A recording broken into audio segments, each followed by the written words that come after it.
Here we go. We're in this gentleman's 12th house. A lot was going on. It was getting later and later. I had to get up out of here, handle some stuff.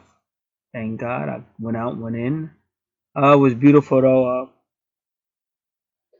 I was driving around and the moon was in the clouds or whatever. But the moment I got to an open area, the moment I got to that open area, that moon actually came out.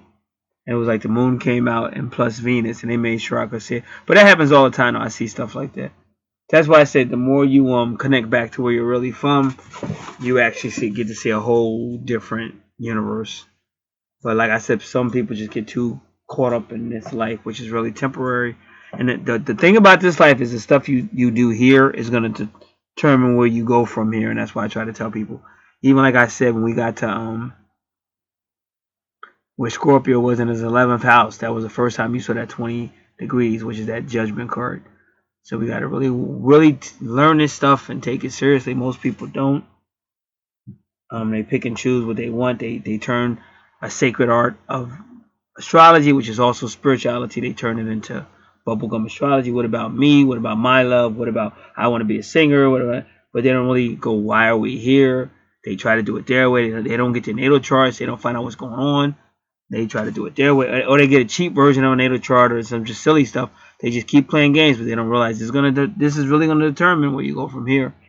And this is why this gentleman's chart, like usually when I'm doing like a male female chart or whatever, it's like the female chart is usually always way more complicated. But in this case, that wasn't the case. Like this male's chart was highly didn't expect it. Didn't expect so much. So this 12th house is really gonna do it. Uh, so we will be listening up to it. Just give me a moment, cause like I said, I got most of this ready before I left, but we're still gonna look at it because this is really like a lot here. Now remember, the 12th house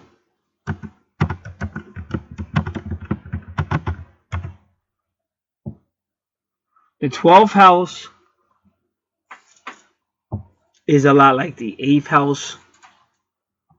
Deal a lot with the secrets, the subconscious mind. Now I fully read the 8th house when I read Scorpio,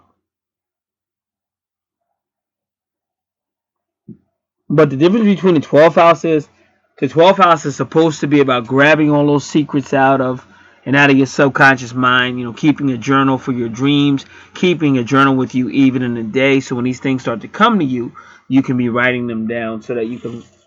It's called the house of reckoning. You're supposed to really pull this stuff out and really deal with it. No secrets, no subconscious stuff. Really pulling these things out so that you can actually deal with it and come to grips with it. Now keep in mind there will be a full moon, according to the astrologers, in Sagittarius in less than 2 days. So it's interesting, but all this happens for a reason. Like all this is divine timing.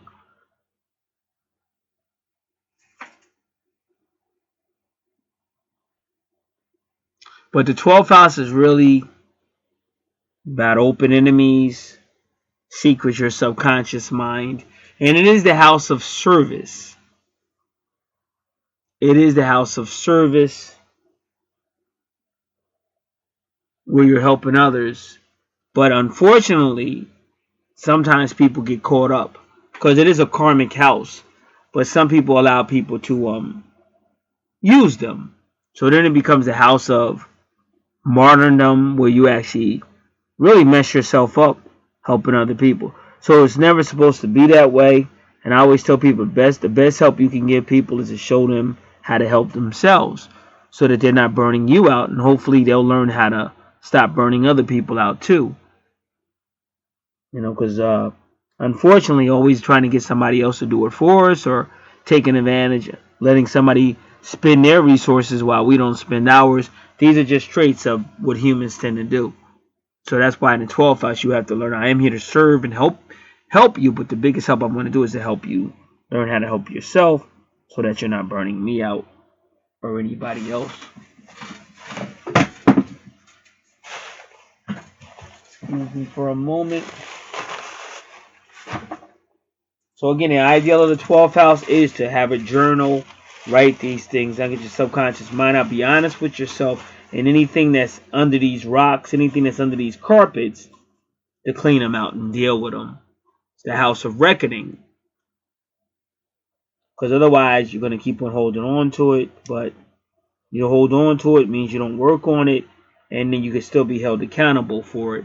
Because again, there's a reason why your 12th house is the same symbol as Jesus Christ, as Christianity, because it's all about judgment. Because anybody that really knows the teachings of Jesus Christ is, I was here to help you guys, save you guys from sin. I'm leaving, but I'm coming back. But the day I come back, I'm not coming back as no weak ass little baby.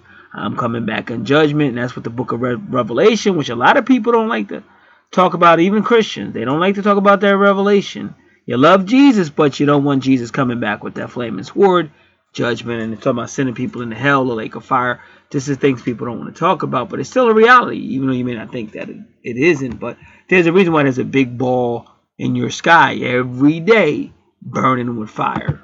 And Sherry Shriner, rest in peace, Sherry Shriner said that that ball is hell. It's just a image of what to look forward to when that day of judgment comes. And it's no coincidence that it's both called sun. You got the Son of God, S-O-N. Then you got that sun S-U up in the sky.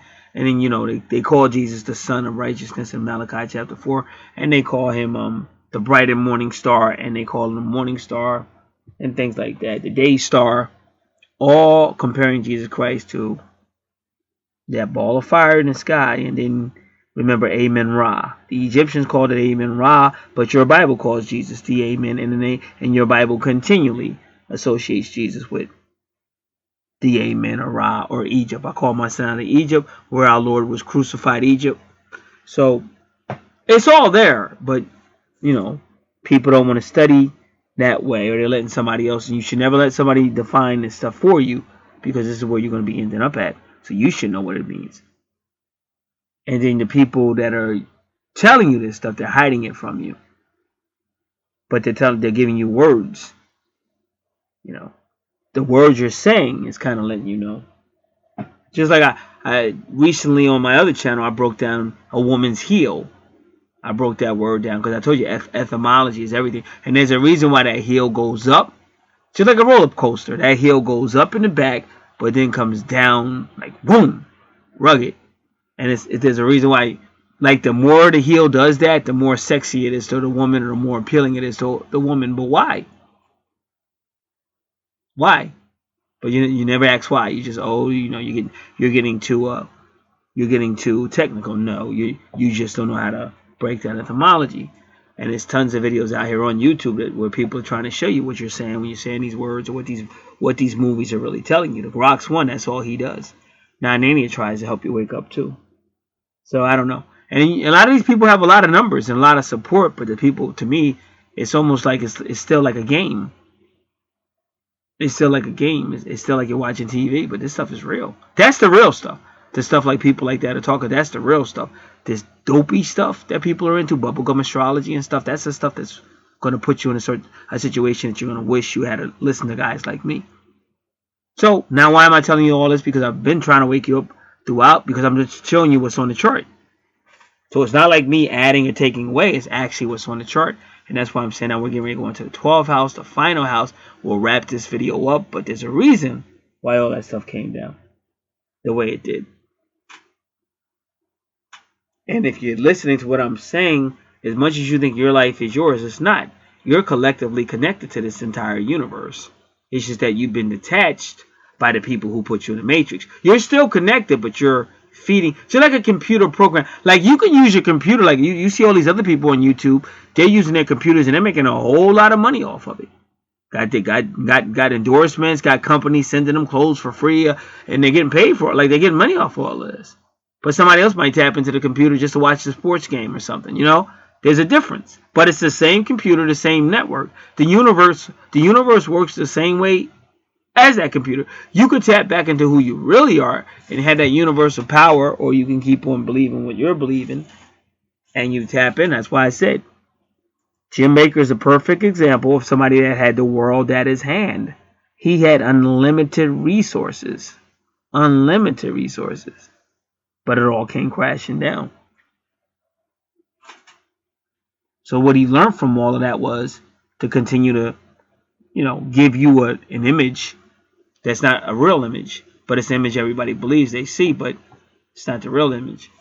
And that's what a lot of these people do. They're master magicians. But when you trap yourself into that lie, you got to realize you still got to answer for that. So that's what the 12th house is all about. So that's the first one. Moon in the 12th house. What's going on with that? Wow. The Astro Codex wants to handle that one. He's really good, but he just talks so much. He writes so much. So again, right away he tells you this is sensitivity. This is the infat. This guy can tap into other people's feelings as well, probably psychic.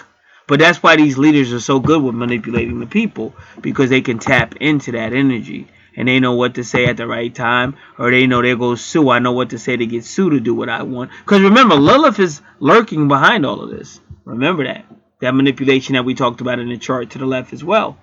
And that's why sometimes you see, like, where there's a John Crouch, there's a Jan, and where they're like the soulmates or the twins, but they're still tapped into energy that may or not, depending on who's speaking. Some people might say, oh no, it's a good energy, they're spreading the gospel throughout the world. Somebody else might say, no, they're too manipulative, very people, and blah blah blah, and they know what to do, they know how to. So it all depends on who's talking. But the main thing is you want to make sure, what is God saying? Because that's the person who's going to have the final judgment. So give me a moment, and we'll begin to talk about the moon in the 12th house.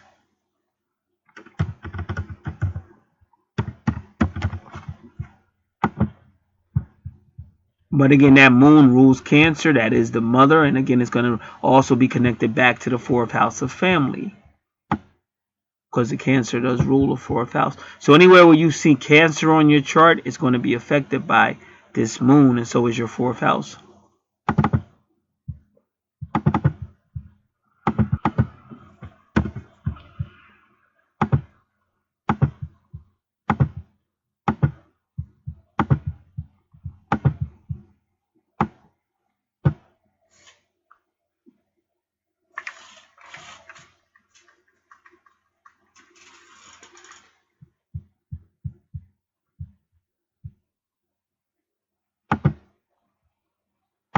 Again, they say this person's going to hide their emotions, but they're very in tuned, extremely sensitive, and highly in tuned, and highly intuitive to external currents.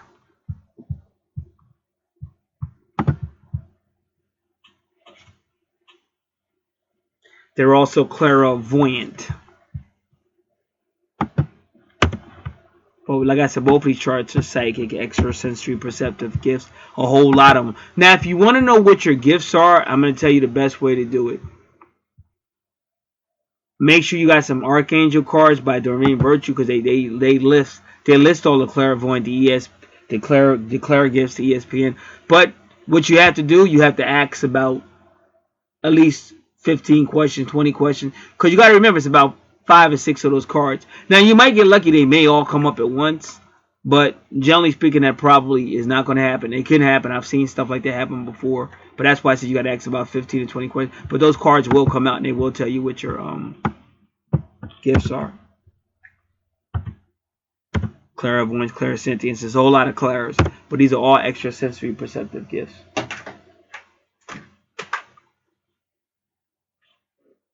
And when you're dealing with a really good tarot card reader, you can maybe ask them, and maybe they can tell you, in less than 15 questions or whatever. But you got to make sure you know what are the different clairs and stuff like that. But like I said, Doreen Virtue, her card deck does the Archangel Oracles will tell you.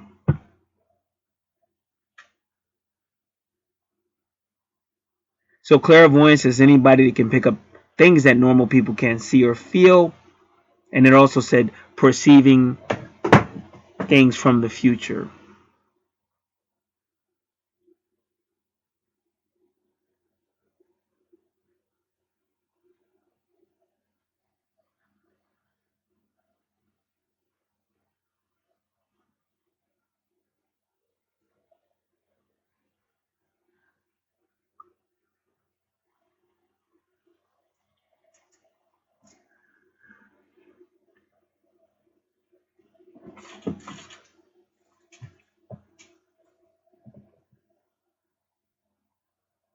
And remember, I told you Sagittarius is very psychic.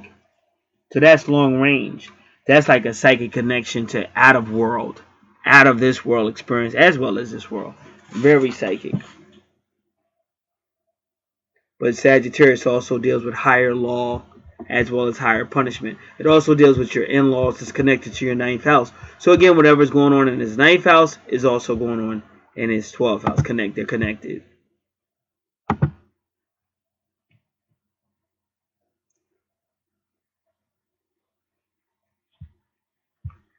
So remember, Virgo is a shaman. Virgo is number 9, which is the 9 card, which is the hermit, and he's walking around in the public, but he goes by his own light that he keeps in front of his face. And again, these are people, like I said, some of these people have secret knowledge or stuff like that, whatever it is, or it's just knowledge that the common people either don't want to know about or don't believe. But that knowledge is like the Bible says, your word is a light to my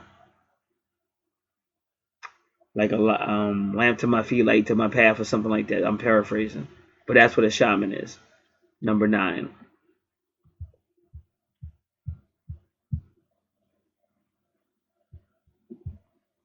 and his is Virgo, which again connects him back to his 6th house.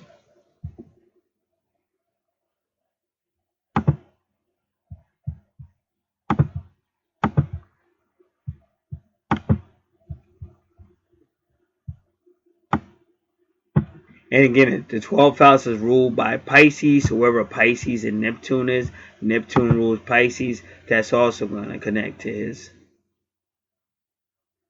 12th house.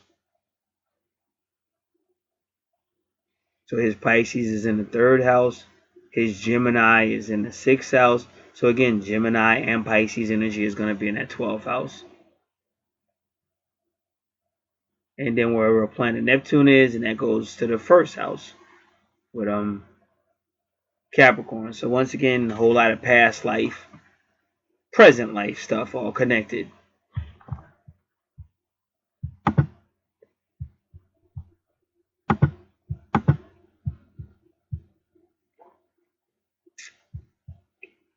And they said passive and feminine.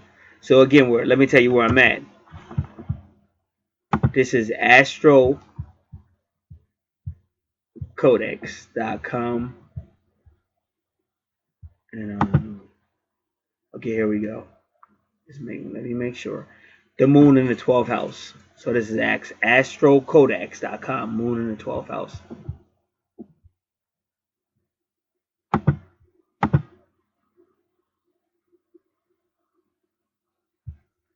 Deeply connected with water. So again, if you're having problems in any areas, thinking or whatever, put yourself in some water. Probably will help you. I've seen readings where they tell you to spend time in the shower. Like if you don't get around water, and they tell you jump in the shower or something, or go sit in the bath and just sit in there with meditation or whatever.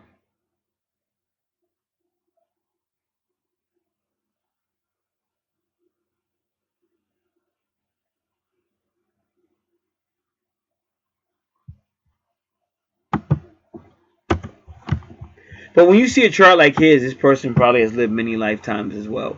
So that's why they're kind of connected with all the different signs.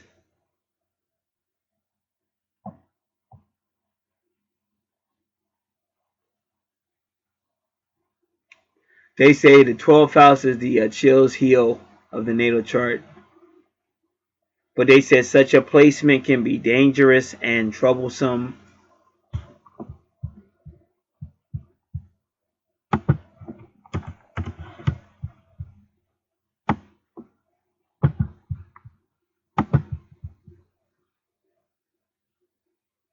The gates towards other realities are quite open when the moon is placed in the 12th house. That's why I tell you. And even with the Sagittarius moon, I'm sure it's going to affect him. I believe that's what we're looking at. His moon sign is Sagittarius. So his entire house, 12th house, will be affected with this coming moon.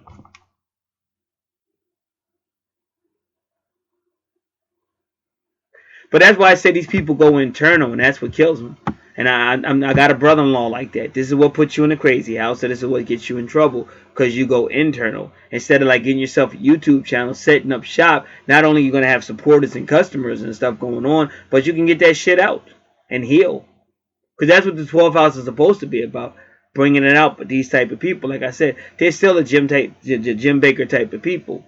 You know, because even though he's out of jail now and he's quite successful with his TV show, whatever he's doing now, he's on YouTube and everything, but he's still hiding shit.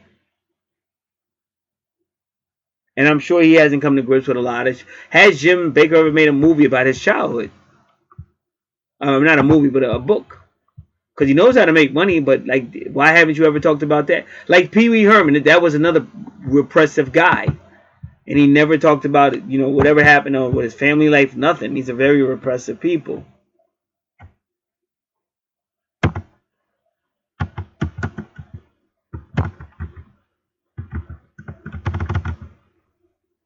So this says Jim Baker's book slicks. Let's try to look at it real quick.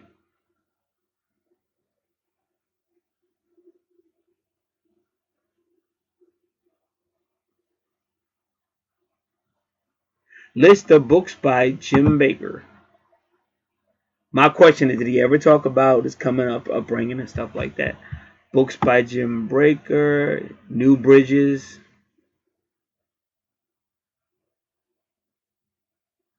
No, but these people are name based, not Jim Baker though. So why would you say books by Jim Baker if it's not books by Jim Baker? Why would you waste my freaking time? Alright, let's try it again. One more time.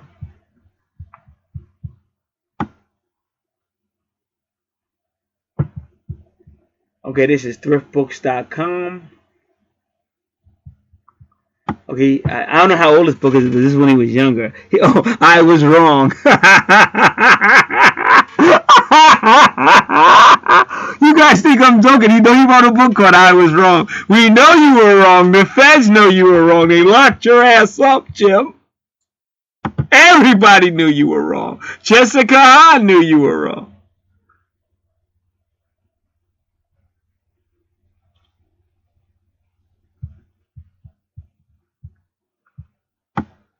Alright, get out of here. Beat it. So O.J. Simpson's most memorable games, says Jim Baker. But I'm wondering if this is the Jim Baker I'm talking about. Is it another Jim Baker? So this might not be the same guy. Why are you guys making this shit difficult?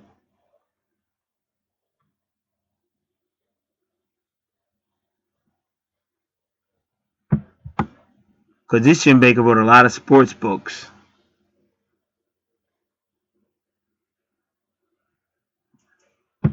Alright, let me get out of here. Books by Jim Baker, author of Crossroads. Jim Baker's most popular book is Crossroads, A Popular History of Malaysia. I still don't think that's him. See, there's a lot of authors called book, but the one I Was Wrong is definitely him. It's his picture, but it's like when he was young, like when he got arrested and stuff. So has he written any other books though?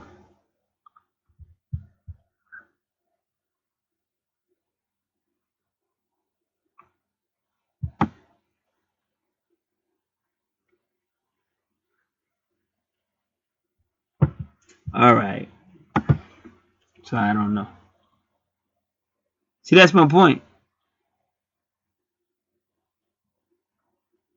So all these books, but the one book he wrote for sure was called I Was Wrong. And this is when he was younger, like when he got arrested. So he's never written a book. That's what I'm trying to tell you. He's never written a book about his past or anything. This is how you know people are not dealing with it. And once you get to the belief system where you think you just have to be two people, that's when you fuck up. See, that's why I stopped the bullshit. See, I got off the train a long time ago. I got off the madness. I left this shit alone. This shit will kill you. You think I'm joking? And like, if you do that, you'll be burning somewhere in hell. And most of these people don't believe in hell. And by me saying that, they think I'm not. No. I know what the fuck I'm talking about. That's why that sun comes out every day. That fire is kind of letting you know what you got to look forward to if you don't submit to the SON. But a lot of people, they don't believe it. So that's my point. So I looked around. The only book that guaranteed he wrote was I Was Wrong. But that's about what led him to jail. That's not about his background and all that stuff. About his family, or not putting his family down. I don't know. But I mean, there's reasons why people do what they do or whatever. Even like out here in New Jersey, like I don't know if they still do it, but if you get in trouble for like drunk driving, you got to take this class. And in that class, they show you this movie that deals a lot with dysfunctional families. But they never say, well, you're here because you came out of a dysfunctional family. But they give you that implication. Like they're like, there's a reason why you're drinking crazy and driving crazy and risking your life and everybody else's. But they just can't say it because they could get sued. But they put that implication out there. Like they're trying to tell you, deal with it. Deal with it. Deal with whatever's causing you to live this antisociable life.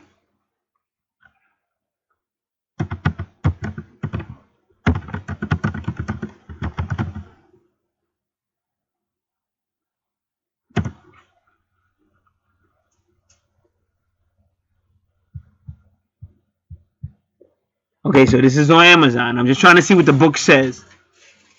See, that's what I told you. I Was Wrong. The untold story of the shocking journey from PTL Power 2. But see, he ain't talking about the journey before that. That's what made him Jim Bakker.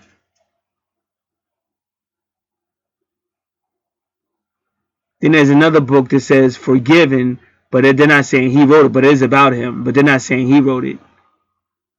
And then his wife, his former wife, wrote it, said Telling It My Way. Then again, PTL, The Rise and Fall of Jim Bakker.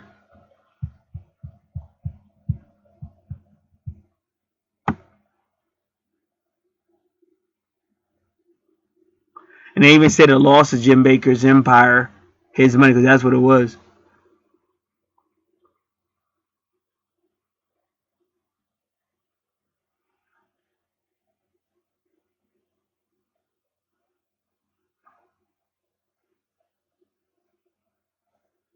They said he was a one-time confidant to presidents, just like Jimmy Swaggart was.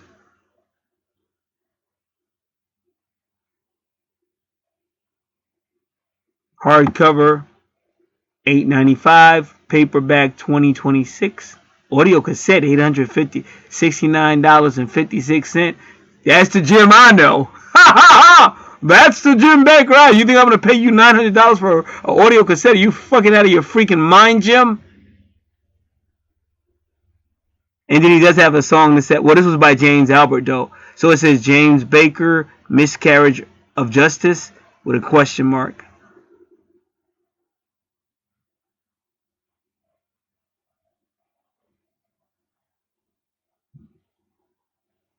But the point I'm making is there is no book about his upbringing and none of that, because these people stay in repression. And they continue to do the same shit, but just a different way. Because he's still putting really an anti-God lifestyle in front of you. But you don't even notice it. And he's not the only one. Presidents have done the same thing. And you're looking right at this crap, and you're acting like you don't see it. So that's the spirit of deluge that scriptures speak about. Okay, but let's get back to the 12th house.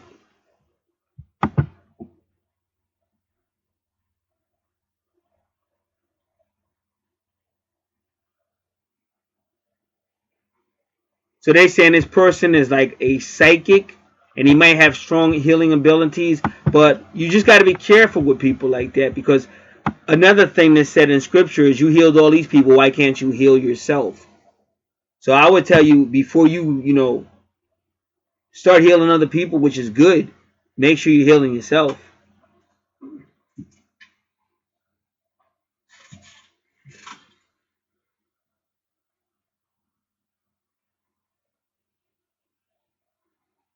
So they're saying, if he overcomes what's going on, this will be a healer that can really heal other people. But let me tell you, Sagittarius is a healer too. Like, Sagittarius can be the best friends you can have as a Sagittarius. But also, they become nurses and psychologists and stuff like that. They're real good listeners, real good friends.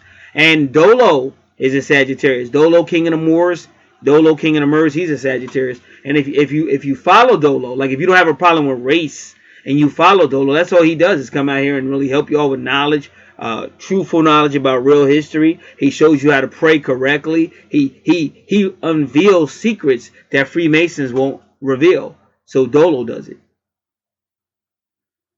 But that's a Sagittarius.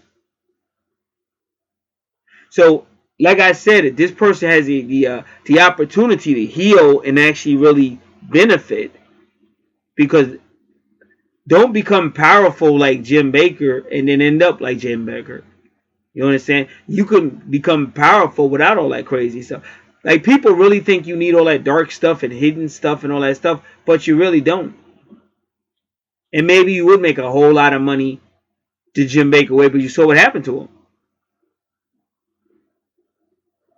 Like I said, when I first came out here, I didn't never made no type of money like Jim Baker, but I made more money than I make now. But that's when I first came out. But I was determined to always tell the truth. But the people didn't want that. They wanted somebody to talk to them and just silly stuff that I don't do.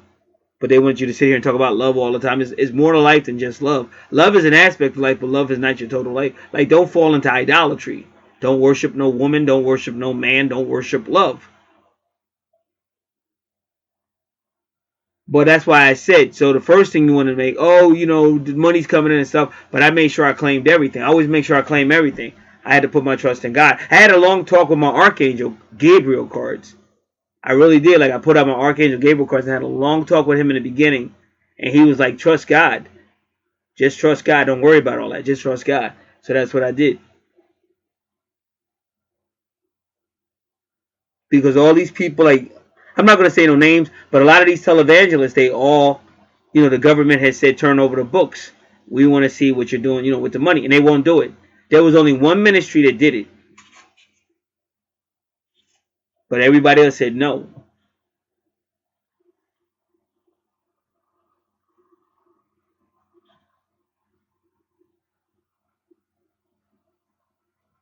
But like I said, you got to be careful because laws can change. And what would happen if those laws changed? That's why they better be glad. They better be glad Trump stepped in. Because once Trump stepped in, he made sure the laws protected him. But they were giving them laws were about to change, especially under Obama. They were not joking. They were sick of Christianity, and they were sick of Christianity's bullshit under Obama. That's a fact. And them laws were changing quick. And then when Trump came in, he changed them back to protect them. But if them laws ever changed and they started investigating, you know how many televangelists would be going to jail and shit? For real. Because that money is definitely not going where those people are talking about. That's a fact. Just check out the house. They got houses all over the fucking world. They got houses for their dogs and shit. They had one house that this person said, I love the sun. So they had a house that if they pushed a button, that house would turn. It followed the sun because the person said, I love the sun. So they had a house that all they would have to do is push a button and that house would raise up and turn to the direction of the sun and shit. I'm not lying. All this shit is facts. One guy is known for having all kind of jets. He's got jets that the president doesn't even got a chance to fly in. And this guy, this televangelist, has got the jets that the president hasn't even had the chance to fly in yet. So your money darn sure ain't going helping the kingdom and shit like that. If the kingdom is their kingdom, that's where your money's going. If you're one of these people supporting them. All right. So this person in the 12th house, if they haven't learned how to heal and also heal people with their psychic abilities, then this person might have a lot of phobias, depressions, and emotional isolation. But this is what happens when you repress it. When you repress it, it leads to this inner harm you do to yourself.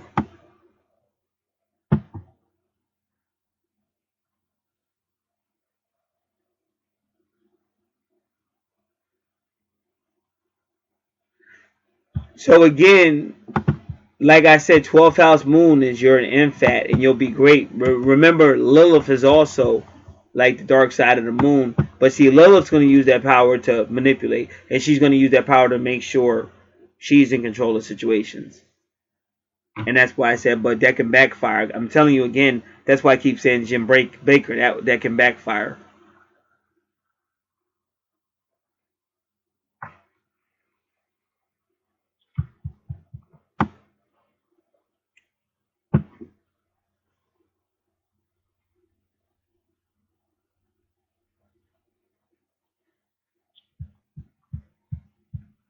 So they say people with the moon in the 12th house better be very careful when dealing with hypnosis or other techniques that can involve manipulation of the mind and subconscious messages. So be very careful of getting hypnotized and stuff like that, any form of mind manipulation.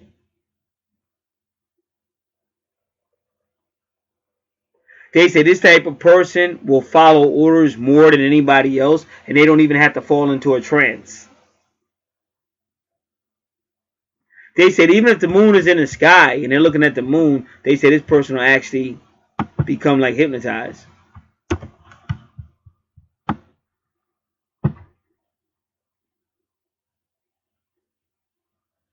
And they said sleep with your curtains closed because the moonlight may cause you to sleepwalk.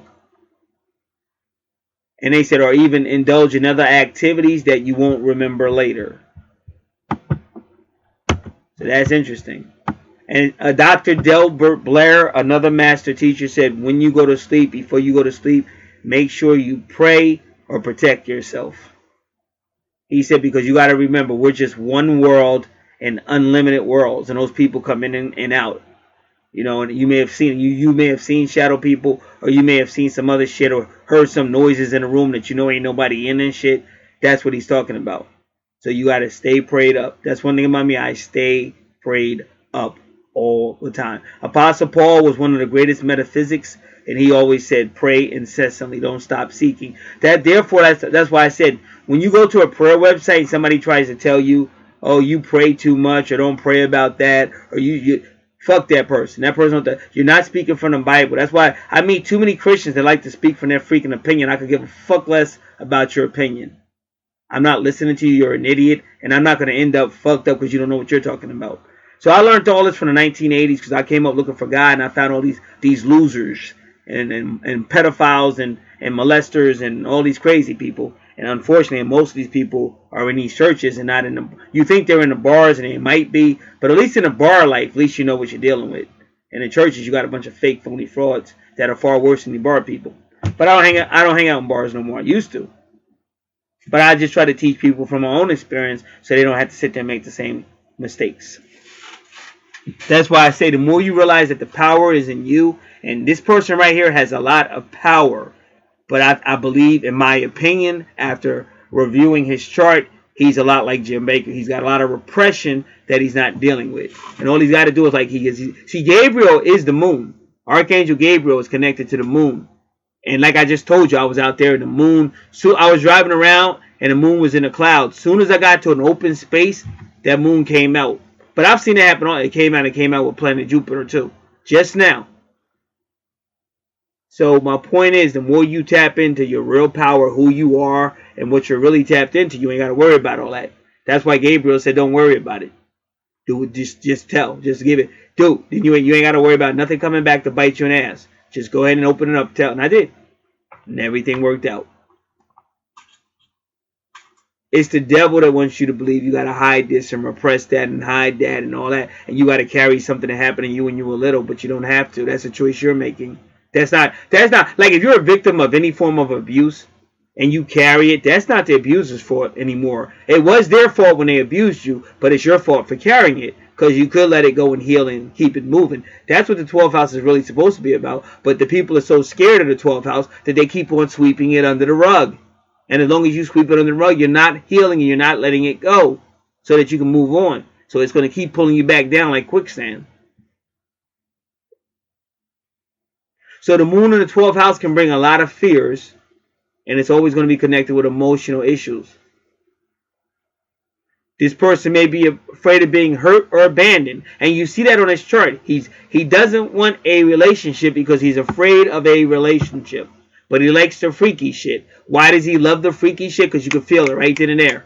It's nothing to hope for. It's nothing to believe in. This is why Jim Baker was with prostitutes, and this is why Jim Baker was with Jessica Hahn. And they show you how messed up he was. He should have never told her this shit that she ratted him out with, because that's how he got arrested. Okay, so what? A pastor sleeps with a prostitute. That doesn't mean he gets arrested, but he got arrested for all the other shit he was, the financial shit he was doing. because they treated him like a drug lord or like a mob boss because they found out the shit he was doing, but they found out primarily through Jessica Hahn when she ratted him out. And the only reason why she ratted him out was not because he had sex with her, because she was giving him sex freely.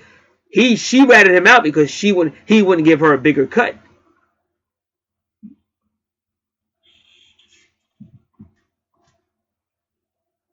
He was like the Charles Manson of Christianity, like televangelist. No, because Charles Manson had a lot of followers that blindly followed him and stuff like that, and that's how Baker was.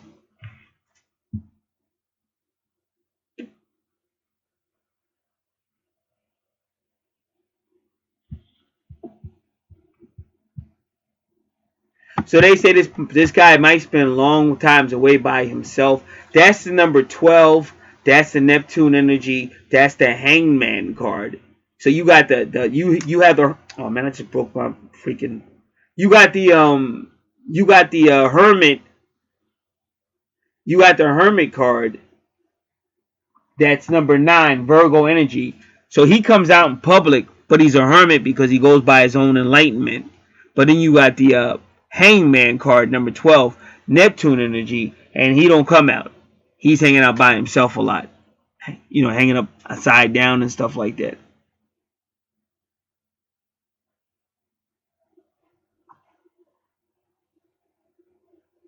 So they're saying there's another reason why he just won't open up to people, because he's afraid he's going to get hurt or get abandoned. So that's why I said he comes up with this way to control everything.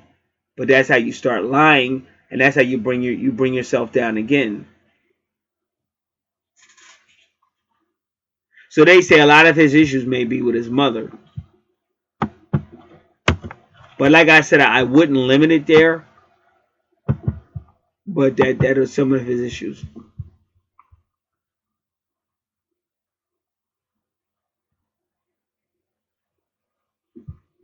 So he's saying this person might suffer from hysteria because of his mother situation. His views about women might suffer depression.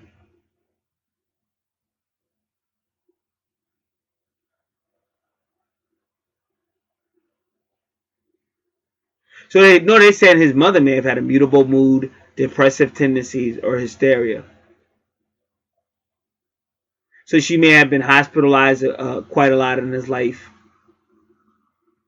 May have had bouts with prison. Again, I already told you what website I'm on. So if you're saying, where's he getting this information from? I did give you that website. They even said something about a monastery or other institution or seclusion.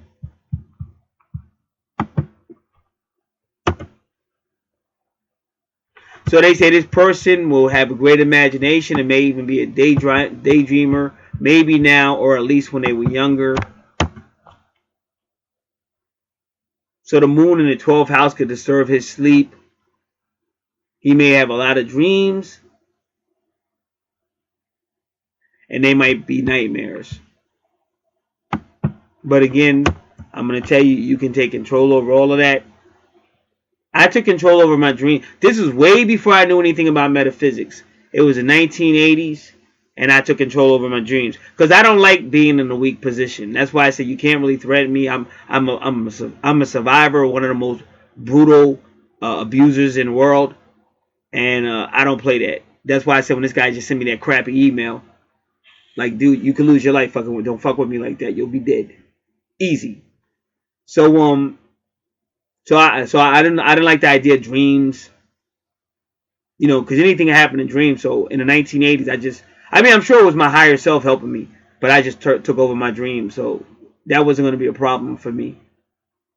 So it's a lot of stuff people can do. You do have power, but I don't know. I think when people are victimized or whatever, people are just so afraid. Got to stop being afraid. That's why you need spirituality. I keep saying that. I fear nothing. I fear God. Like, I don't care. Anything else other than God is not that important to me at all. But I've been around a long time. I've been in a lot of places where people were getting beat up. I didn't get touched. I've been in a lot of places where I just don't have that fear. But I fear God. So once you get your priorities straight and come out of this matrix, you'd be surprised what you can do. Because like Why work so hard and then lose? And that's why I keep saying, like Jim Baker, he had it all. He really was a freaking man. Because I was out there. I was knocking on doors, preaching and everything in the days of Jim Baker. And there wasn't a house you couldn't go to where they weren't talking about Jim Baker. And sometimes you go in a house with these people and they want to talk about Jim Baker. Like TBM was out there too, but nobody was talking about Paul and Jan back in the days of Jim Baker. He was like, I don't know, he was like the Slim Shady. He was like the Slim Shady televangelist. So to fall from that height, that's a great fall. But I'm trying to tell people you could kind of be famous and live, but you got to build it on the right substance. Once you build it on fear and repression and hiding everything, it's going to fall sooner or later. You got to build it on the right stuff. So they say this person can be melancholic, sleepless nights.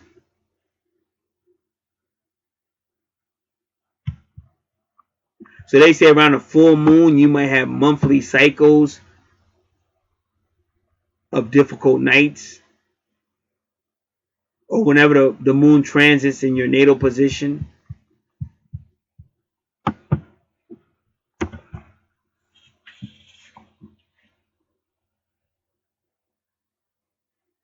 So they say your emotions may overflow like the sea tide. And again, we're talking about the chart on the right. His 12th house. Moon in Sagittarius. So they say this person is easily hurt, but they may not express their pain.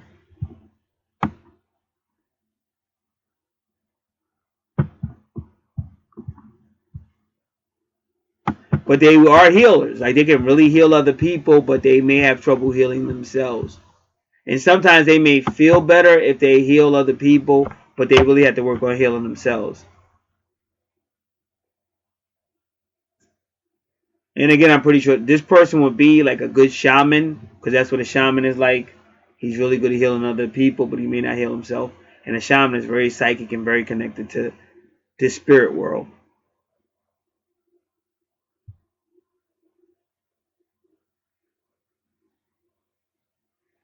So this person may find a job in any institute, because the 12th house is about buildings and institutes. But any institute that's about caring, this person might find himself.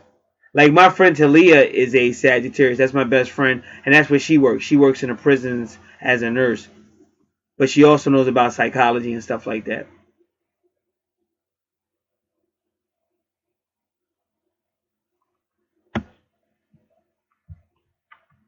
So now that this person says something interesting. The moon in the 12th house can make someone a nurse, a cook, or else how bring jobs in such places of restriction. But you also got Saturn there. So Saturn is all about authority and restrictions. So he doesn't know you have Saturn in your 12th house. He just knows you have moon in your 12th house. But yet even he could tell just the moon in the 12th house alone could bring you into situations of restriction. Because that's definitely what Saturn is going to do. But it's also Saturn is also telling you this is all karmic.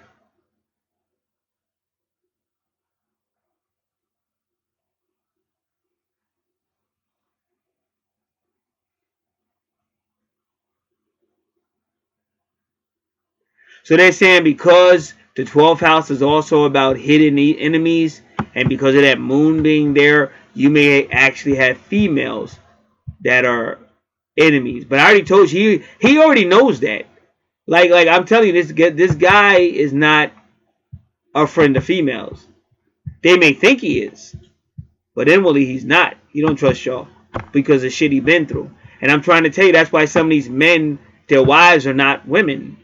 But I mean, all you gotta do is look at it and see. It's not that hard to tell.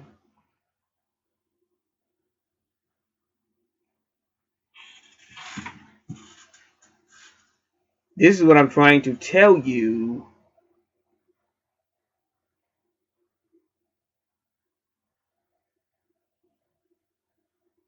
So they say that this guy may come. Now remember, I'm at astrocodex.com. I told you where I'm at. Moon in the 12th house. So they say these type of men, even if the woman thinks, oh, he's a good guy, he's my friend, they say he don't like them. He'll be thinking negative. He'll either be thinking negatively about them or backstabbing them. Now this is what they say right here. I'm reading it.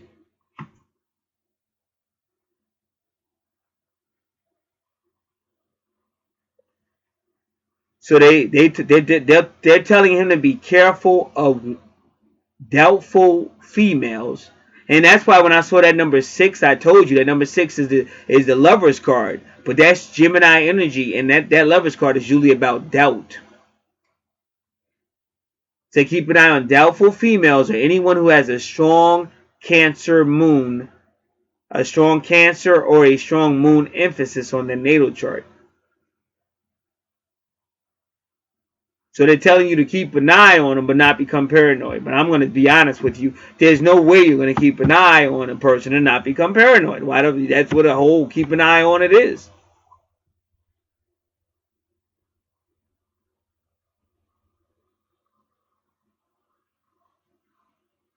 But they are warning you, and that's sad. See, I like when astrologers are honest, because you don't find a lot of them that are. But every now and then I find an honest one. But this one is telling you keep an eye on the females. He's like, well, I didn't say it. He said it. Don't get mad at me. But it's funny because he was trying to say, well, because of this reason, you're not going to trust females. So I thought he was going to say, but that's only because of this reason. But he's like, no, don't trust them. Be careful, especially if they got a strong Cancer or a strong moon on their chart. Don't trust them. Just don't be paranoid.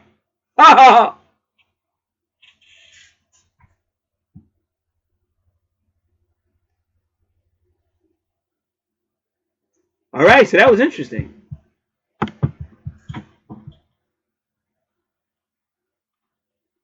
So that's moon in the 12th house.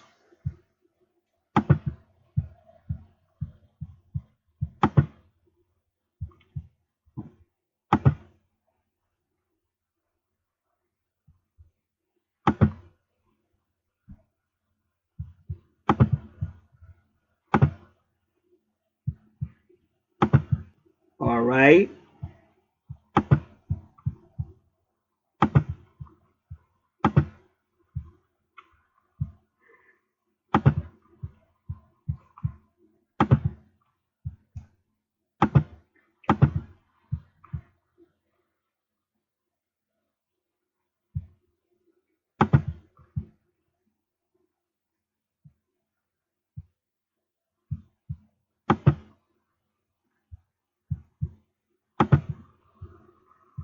All right, let's go to Palace in the 12th house.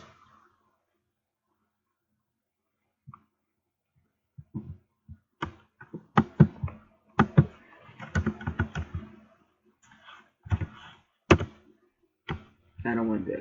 Wait a minute. Space. Do it again.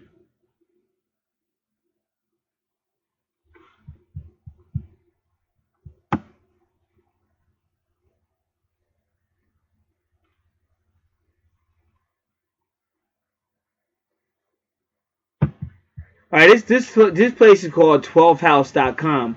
First time I've ever seen it.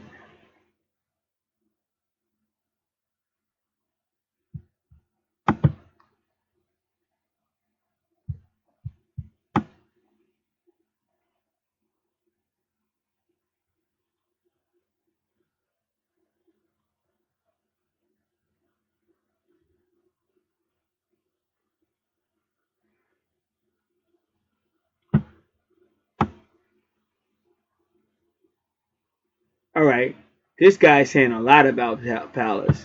Now I do want to check out it because Palace is somewhat of a mystery, but I know it does. They'll tell you that it doesn't deal with soulmates, but it does. But Palace deals with the more mature soulmate, like the more mature twin flame. But I just want to see what this person says.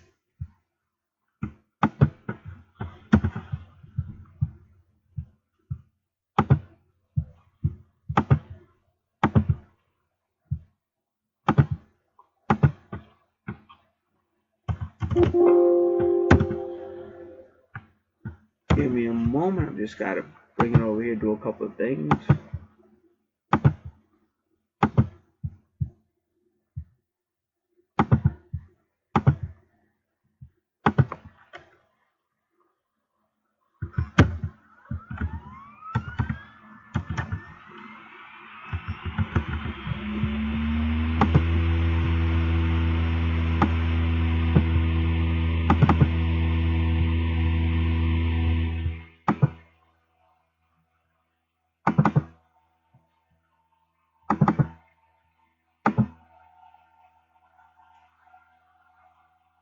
Say again, Pallas is called Pallas Athena,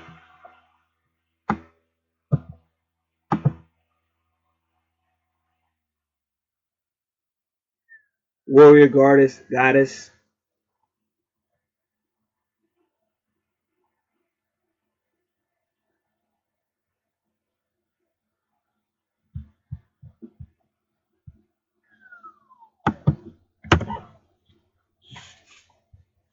So they say she was born in Libya,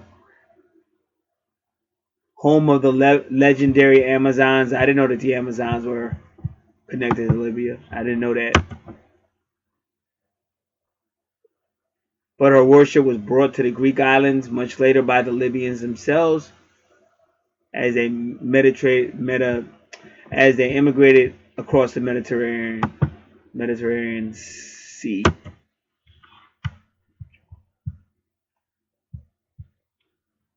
But then later on they say she was born of a sea goddess.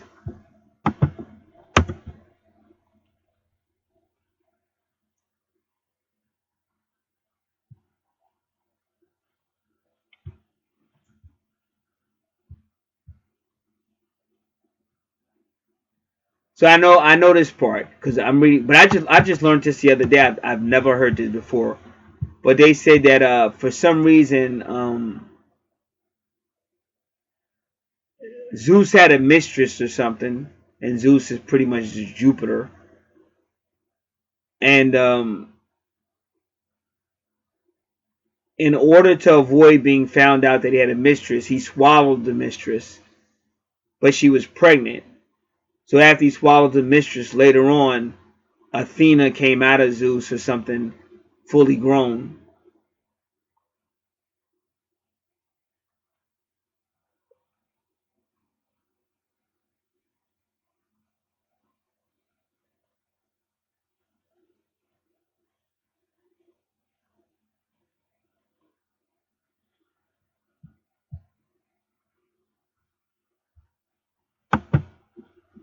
So how Pallas Athene or Pallas Athena came to be is kind of like a mystery. And then some people say she's that corrected directly to Athens.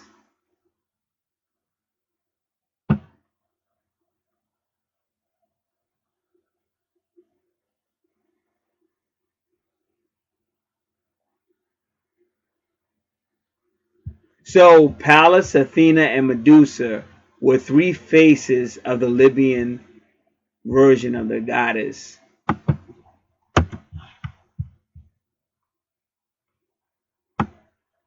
of the triple goddess. See, every time I hear about Pallas Athena, I learn something new.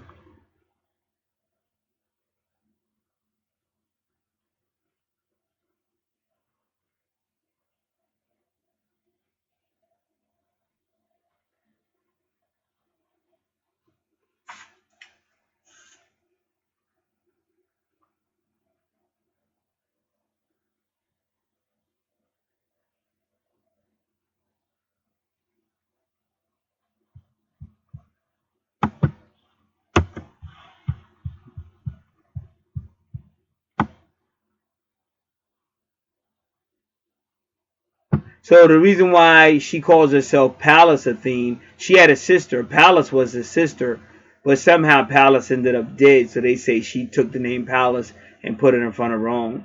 So they really don't say Pallas Athena. They say Pallas Athene usually, but some people say Athena. But I've heard Pallas Athene way more than I've heard Pallas Athena. Only tonight I'm hearing Pallas Athena.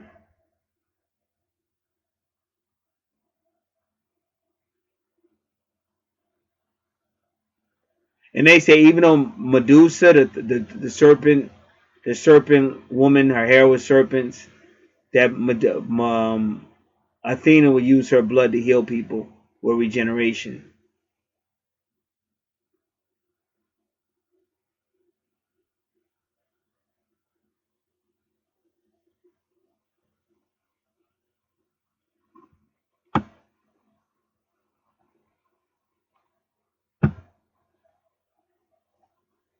So Venus has the power of using the conflicting energy of masculine and feminine energies to heal.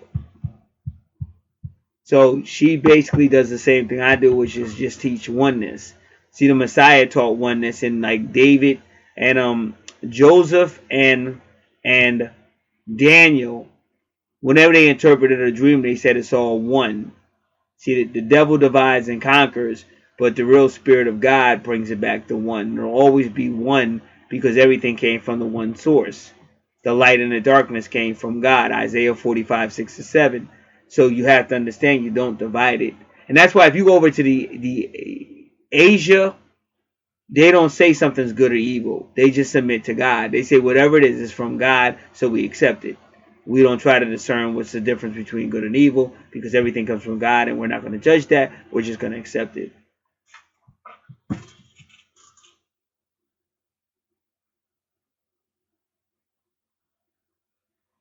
So Pallas Athena does fight for the underdog. Like if you have a Pallas retrograde on your chart, that's where the person's gonna fight for minorities or anybody that's considered like a minority, whoever it might be. If you have a Pallas retrograde on your chart, that's what it's going to happen there. If you have a Pallas direct on your chart, that's not retrograde, that usually means the ability to see patterns, to work through patterns. But your Pallas also has something to do with twin flames or soulmates. And that's why I want to make sure I read this over, especially since it's in the 12th house.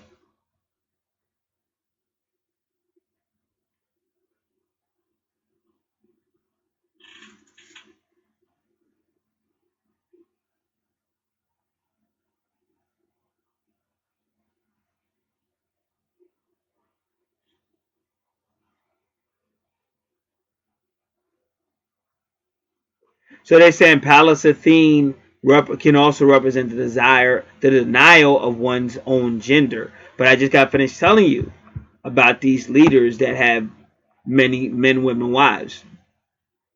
And you look at them, you know it, but you just don't talk about it. And you act like you act like you don't see what you're seeing. But that's the time we live in. But that's already what I'm trying to say. This person will have a problem with women, and I think it goes back in past lives as well. But it may have started in the 4th house with family. But he does have a problem with women. This is why you have Pallas in the 12th house. That's the main reason why he has Pallas in the 12th house. Because again, this is a person who even maybe publicly he may have a woman, but secretly he's doing something else. And again, when you want to get honest about life, like when you listen to somebody like Dolo, King of the Moors, King of the Murs, he shows you how most of these people have taken an oath. They're all in secret societies, and most of them are engaging in some form of homosexuality, whether it's man on man, woman on woman, on and on and on.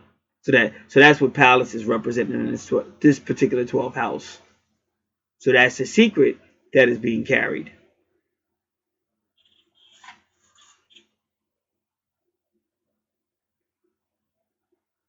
Because a lot of times when you come across a man that has mother issues and stuff like that, and issues with women, a lot of times that's what that is. And the reason why a lot of black men fall to that is because remember, even myastrologybook.com tells you that Pluto is the planet of the black people, or your Old Testament is about the moon over these so-called biblical Hebrews, which a lot of people say are your American Negroes. Now, the New Testament is the sun. The Old Testament is the moon and the law, just like Dolo tells you. And he says Allah. But even if you look at the word palace, you got Allah right there. See, you got to know your etymology. You might not want to believe it, but that doesn't mean just because you don't believe it that it's not a fact. So when you got the Old Testament, you're dealing with the moon, you're dealing with these biblical Hebrews, and then when you got the New Testament, you're dealing with the sun and Jesus, or what some people call Christianity.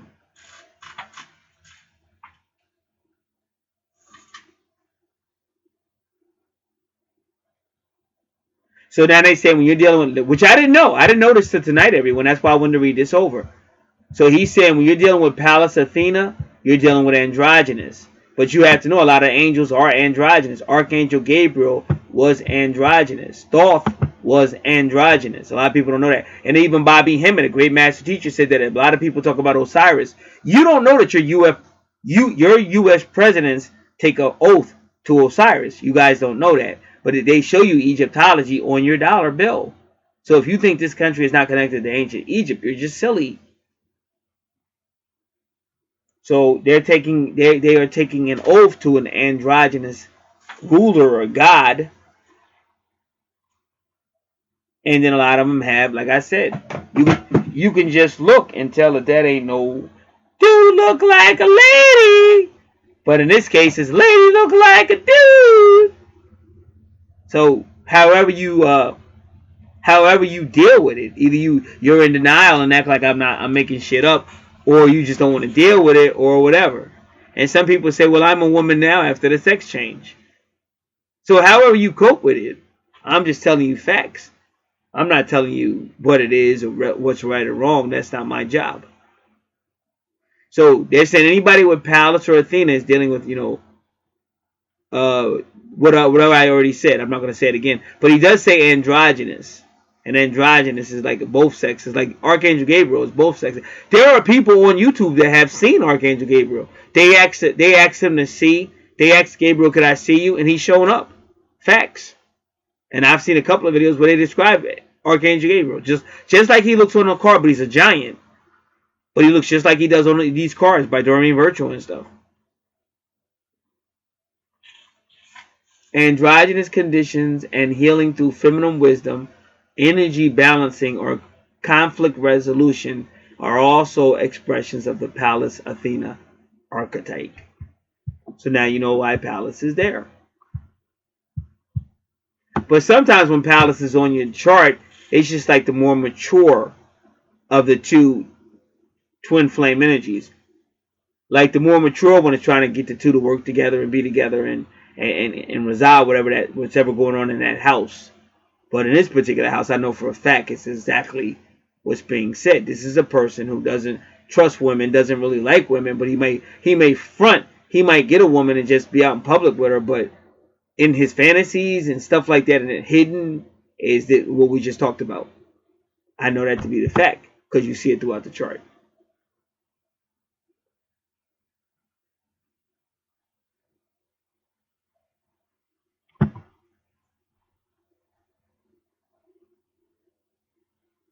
So if you have Pallas in the 12th house, this is a person who can tap into the collective consciousness, which we already discovered, and he can use it with his own speaking, his own teaching. And they say this person is extremely gifted and definitely has healing and to heal others.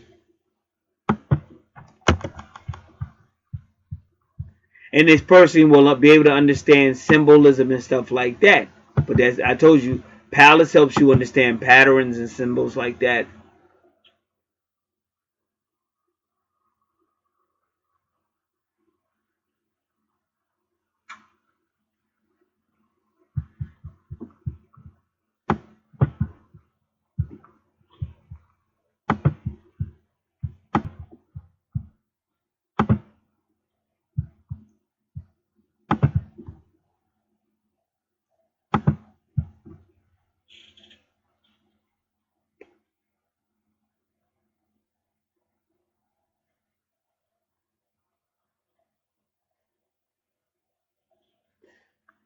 So your gift to heal, you can apply to spiritual causes, religious causes, socio-political causes.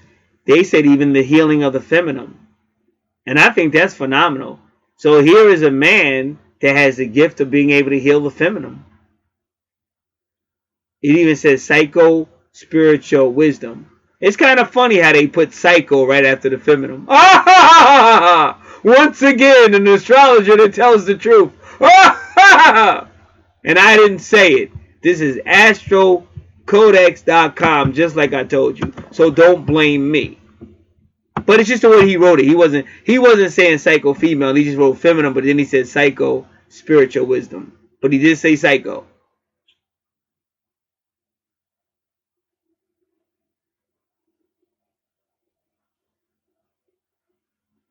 So they say this person may again. Now remember, this is Pallas in the 12th house. This is not the moon in the 12th house. But he still said this person may go into retreats and be by himself. because he has to take these retreats or fasting to strengthen his perceptions and inspirations.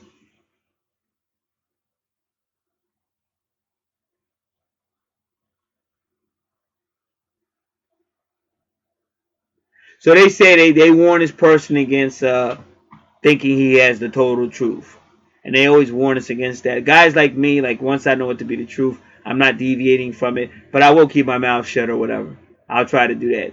But if you know people on there with their hell and you don't talk about it, what type of person are you? Even if they don't believe you, even if you lose a lot of money like I did, but at least my conscience is clean. That's more important than me. Like one of my favorite movies is that movie with Keanu Reeves and Patrick Swayze, because thank you, Lord. Oh, who is this? It's probably Brian. Yes, it is. So let me tell Brian thank you. Um,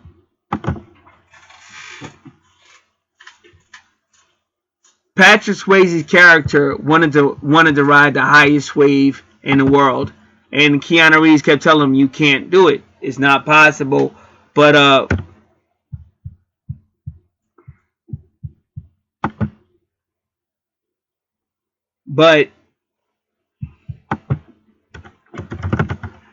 but so that was the whole movie. So Keanu's character was an undercover FBI agent. Funny how we keep talking a lot about the FBI agents. See, these are all. There's a reason why this is going on. That's why I'm telling this gentleman, be very careful.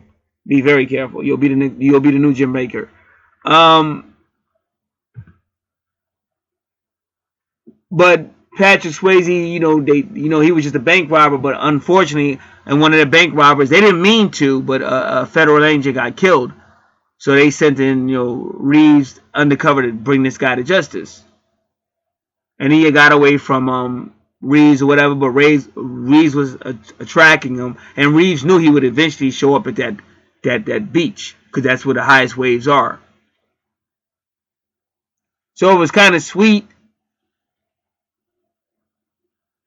He had finally caught him or whatever, and they were talking or some shit like that.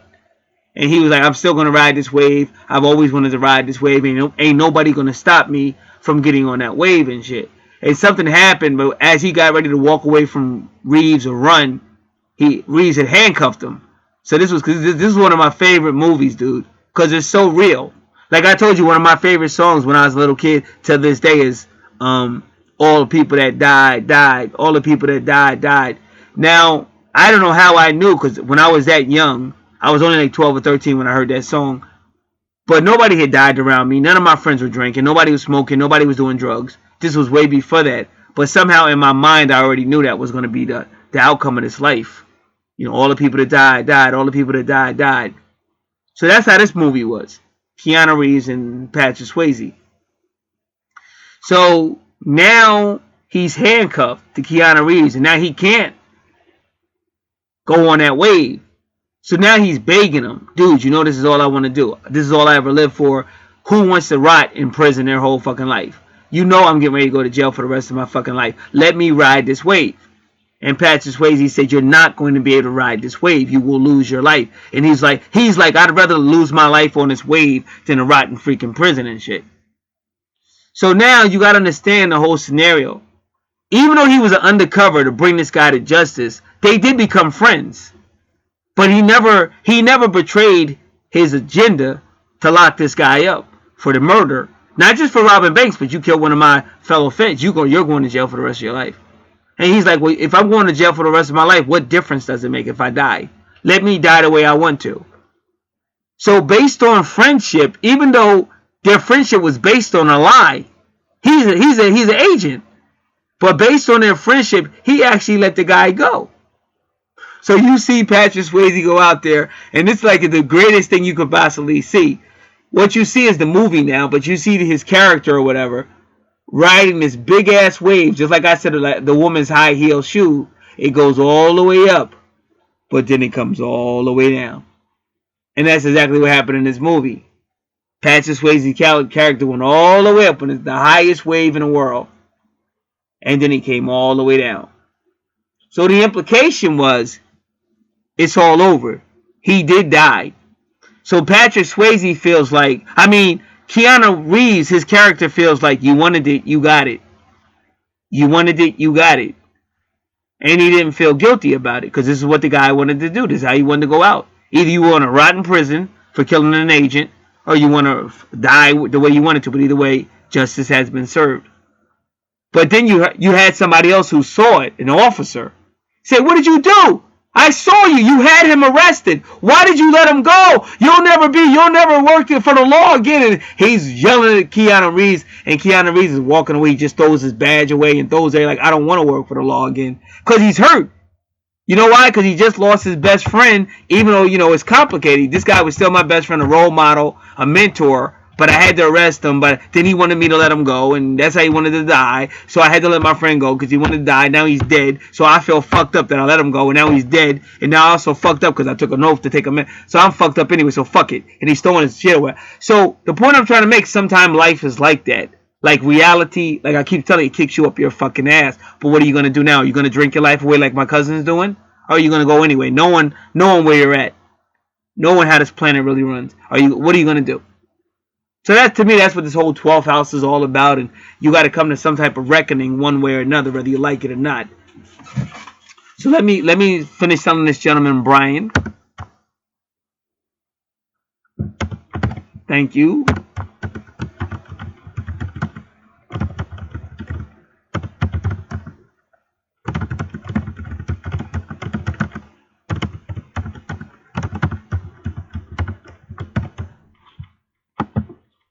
So, if you do it the right way, it will make you stronger. And like I said, that's how the guy wanted to go. And the bottom line is, had not Keanu Reeves got there when he did, that guy was still going up on that wave, and he probably was not going to make it, and he probably was going to die anyway. I mean, but it's still not for a human to make that decision, but I understand it, because I have a bunch of friends. Like I said, all the people that died, that's how they want to go. So what are you going to do about it? What are you going to do about it?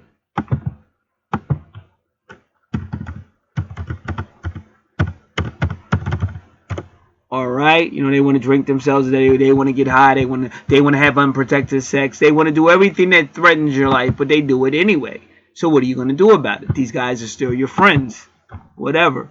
You can't, like a lot of decisions, no matter what you try to do, you can't make that decision for another person because they're going to make that decision no matter what you do anyway. Just like in this country, a lot of stuff, like R. Kelly. Everybody knew R. Kelly was sleeping with young girls. They knew that from the 1990s. Everybody knew that shit.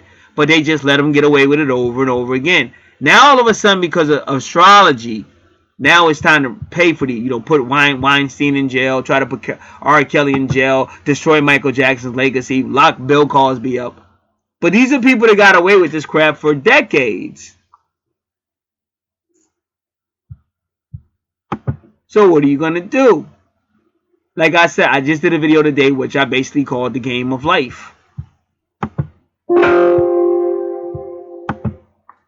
But in a case like him, you're actually setting yourself up because no matter what you hide, it's a universal law that says what you've done in the darkness, I'm going to bring out in the light. And this is what God told David. Everybody's going to know what you did. And later on, that prophecy got fulfilled because David's son, Absalom, slept with all of David's concubines on a roof. And let everybody know. Remember, David's sin was on a roof because that's where he saw Bathsheba. And that's where he decided to take this man's wife no matter what. Even after he said, who is she? They said, that's Uriah's wife, David. King David. That's Uriah's. So they would tell him she's married. He said, fuck her. Bring her anyway. And he still slept with. She was on a period. He still slept, which is a form of rape under the law, under their law, the Hebrew law. And then he wanted her so bad that he plotted to kill her husband because her husband was so honorable that he couldn't bribe him. So he finally said, kill him. And to show you what a hypocrite he was, he used Joab. David hated Joab. That was his nephew. David hated Joab, but he knew Joab was a murderer. So he knew if it was anybody to kill somebody, let me kill. Now you're using the same man that you tried to kill yourself. You tried to kill Joab because he was a murderer and you hated Joab. But that's who you used to kill Uriah. So that was horrible what David did. Horrible. But he paid for it. So is life. So you're not going to be repressive. You're not going to hide nothing from the Most High. And this shit's going to happen. These are facts. This is not just a guy speaking off a religious feeling. This is a guy that's been on this planet for fucking decades, and I know what the fuck I'm talking about. So we can play the game if you want to, but I'm not playing the game. I don't play any game unless I play to win.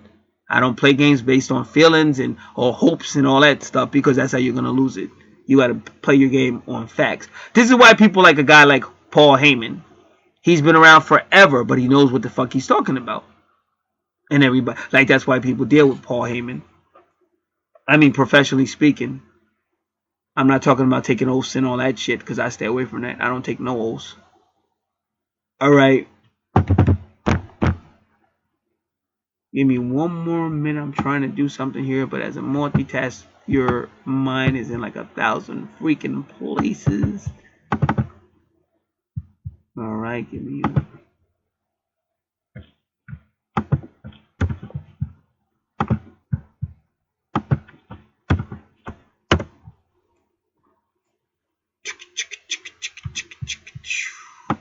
Alright, so that was Palace and the Moon in the 12th house. Remember, we know why Saturn there. We already told you about restrictions. This is almost like it's going to restrict you, but it's also you may help people that feel restricted or in some type of prison, a matrix prison, or you might literally, depending on how serious he gets about his calling, you might actually help people in some type of a prison or just got out of prison or on my way to prison type of scenario. But we'll still look around. Now remember, Saturn and Uranus don't get along. One is all about restriction and one is all about rebellion and freedom.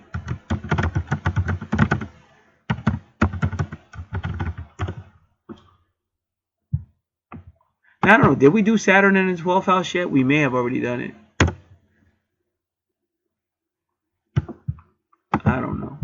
Don't worry. Nothing to worry about. We'll figure it out.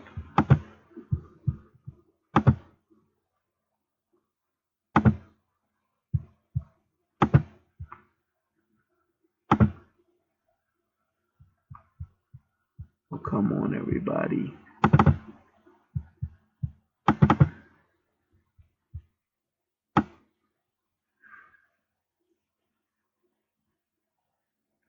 No, we did not. Alright, just give me a moment. I may put this on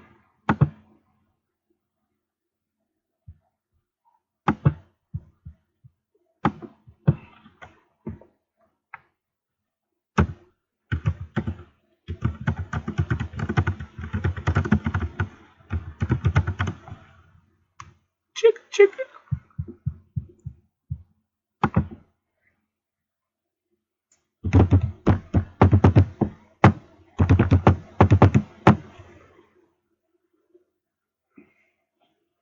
Alright, so I guess I want to look at the gentleman's chart one more time. Make sure Saturn is there in the 12th house, and it is 18 degrees, which is the degree of the moon as well.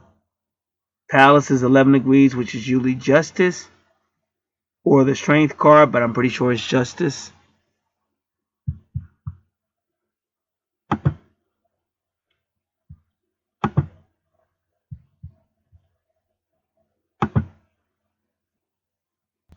And once again, this is astrocodex.com, Saturn in the 12th house.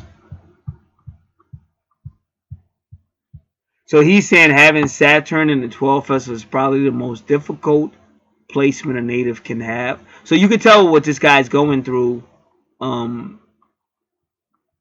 internally and stuff, because the 12th house is really about internal and repression and stuff. Like, the best thing you can do for him is let him hear this. A lot of people, like, I had one female and she swore the guy was going to be mad, and she didn't want him to hear it, and she finally let the guy hear it, and he really thanked me. He thanked me for it. He was so glad that he heard it.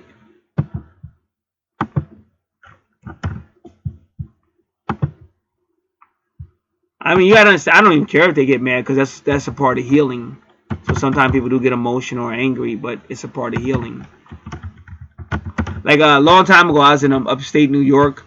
Now I got that job. It was a job through a job fair. But I was like 30 minutes off. You could have walked into Canada because there was no, like, this is before 9/11, so there were no gates or no fences. You could walk right into Canada, no problem, and you didn't need a passport. So it was like they were throwing like party or whatever, and it was this female. It was a white female, and she kept looking at me because like I was the only black guy there. Like, this is upstate New York. It was like this was like the only black people were on the army base. Other than that, you saw no black people. I was the only black people person up there and shit. So it was a white female. So they like me because I just look like a rebel. Because I fear God. I don't fear nothing else. Like, I fear God. So they were all looking at me. I'm just walking around. Everybody like, why isn't this guy scared? He's outnumbered like a motherfucker. And so this white girl was there, and she was looking at me because she thought I was some type of badass or a bad dude or whatever. I'm just me. At the end of the day, I'm just me. So she wanted to dance. So she was looking at me because her boyfriend didn't want to dance. So finally, I went up to him and I was like, I forget what I said to him, but I was like, hey, you should dance with your girlfriend or something. So he was like, man, who are you? Like, he was looking at me like, who? How dare you? He's like, fuck you. You know, he's like really mad and shit. Like, who? How dare you? But then he started dancing with her and shit. I be liking white people because like the way they respond to me, like, they just look at me like, who the fuck is this dude and shit. But then they do it, like they think about it, then they just do it and shit. It just be funny to me. They really do. All right, so let's go Saturday the 12th. But give me just one moment because I'm trying to get something paid. Brian gave me like a donation, and I want to give that to some charity. I always do. Every time Brian gives me a donation, I give it to charity. All right. So you just got to give me a moment. What is this? Secure donation. Give once.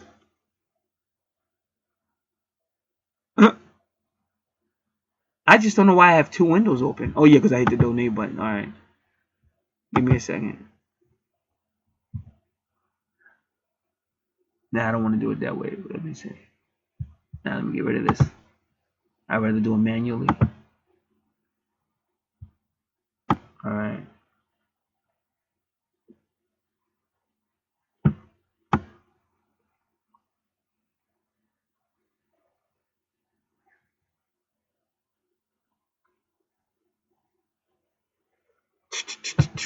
All right, I'm gonna get rid of this. No, they changed. They made it more complicated than it was. All right, let me do this. So having Saturn in the 12th house is probably one of the most difficult placements a native can have. So we already said it's the house of fears and restrictions. It could lead to isolation and repression.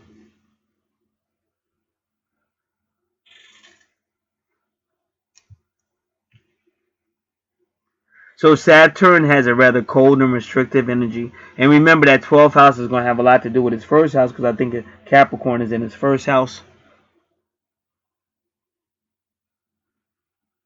So it can lead to self-limitation.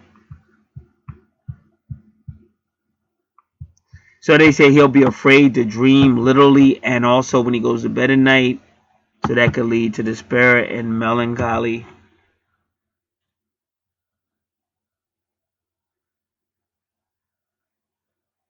I mean, sometimes like people get mad at me, but I don't suggest anything I haven't done myself.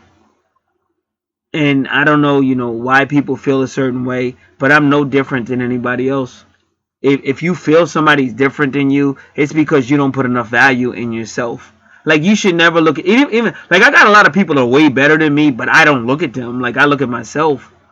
Like, you got to get to the point where you just don't worry about who hurt you and don't worry about, and you got to start somewhere. Like, and people get mad like, oh, I'm no different than nobody. I was beat up and stuff. I've been through hell. I should definitely be somebody saying, oh, why, or somebody with mommy issues and shit. But dude, don't give your power to somebody else. Fuck them. I don't care. Fuck them. What makes them better than you? And if somebody hit you or hurt you or abused you, look how weak they were. Especially when just a little kid, and they did that to like a little kid. Like, what type of grown ass man would beat the crap out of a little ass kid? Like, beat him worse than you would beat a grown, because you wouldn't even fight a grown man because you're a coward. So why would you put your hands on me?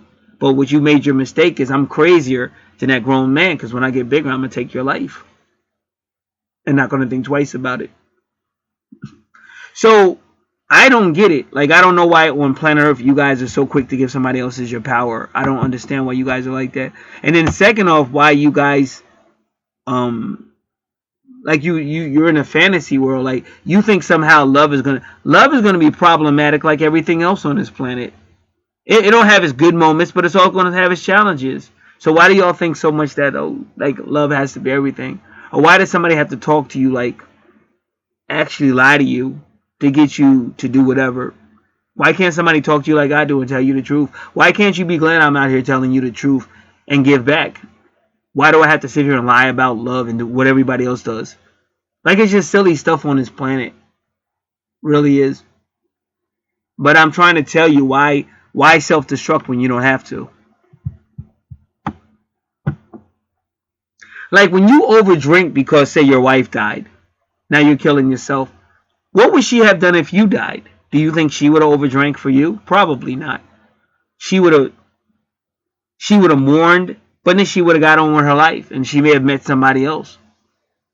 So let's just say there really is a hell. So your wife died and went to heaven, but now you're over drinking because she's dead, and now God says, okay, because you became a drunk, now you're going to hell. So now you just ruined your opportunity of seeing your wife again. See, this is all the silly stuff you guys do on this planet, and you guys get mad at me because I tell you the truth. But maybe I'm trying to help you wake up before you find yourself in that situation where you can't come back. See, I see all this shit as a challenge. Oh wow, this shit is fucked up on my chart. Well, what can I do to make it better? I don't go, oh wow, it's fucked up on my, oh, my whole life's gonna be fucked up. Oh, let me go get some weed. Let me overdrink. Like, that's really gonna help the situation. So, like I said, God sends people for certain reasons. Like, if everybody's selling out with bribery, then God has got to send somebody that you can't bribe. If everybody else is afraid, then God is going to send somebody that's not going to be afraid. When he sent the Messiah wasn't scared of the Roman. The Messiah wasn't scared of the Roman army. In fact, when they finally came to get him, they said, who do you want? We want Jesus. The moment he said, I am, they fell back. Now this was a whole mob of men with weapons and torches and all kinds of swords and all that. The moment he said who he was, I am, they fell back. So like I said, the moment they had me accustomed one night on some fake stuff, but I didn't back down. They're the ones that fell back, not me. You ain't throwing me nowhere. Are you crazy? I actually got madder. That's why he couldn't believe I got madder when he said he was going to throw me to the ground. I actually got madder, and that's when he began to say, who is this guy? And that's why when I was upstate New York, I was on a military base. I had soldiers all around me, but the way I was acting, they were more scared of me because they thought I had rank. They said any black guy walking around and he's not afraid, so they figured he must got rank. I didn't have no rank. I had God. Get your priorities straight. Stop being afraid. Look the challenges as a way to overcome them. Don't look the challenges like, oh no, oh, like, dude, what the hell's wrong with you? You got challenges like everybody else. You think you were the only person abused?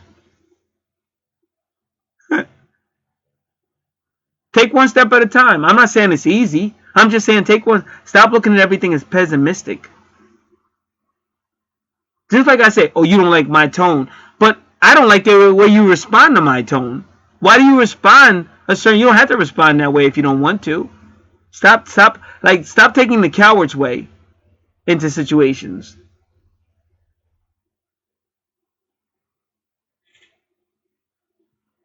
Some of my best female friends are friends that didn't react to me the way other people do. Stop being afraid. Like I say, any man puts his pants on like I do.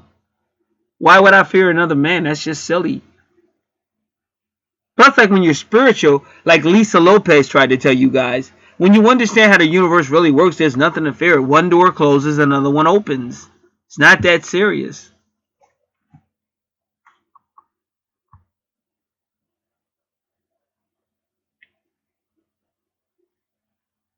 So they're saying Saturn in the 12th house might be a person that's pessimistic, or they see things a certain way, and that's why those things become a reality.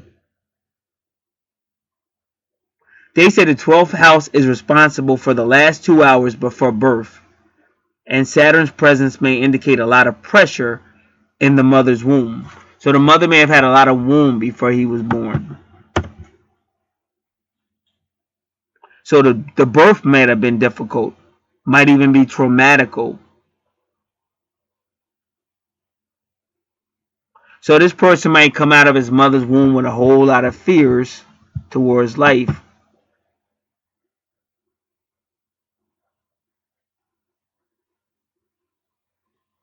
So this person's always looking for security, or not being fearful.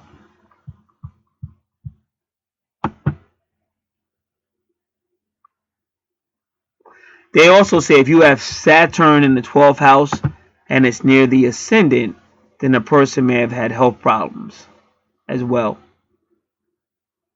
Because really Capricorn deals with your health too.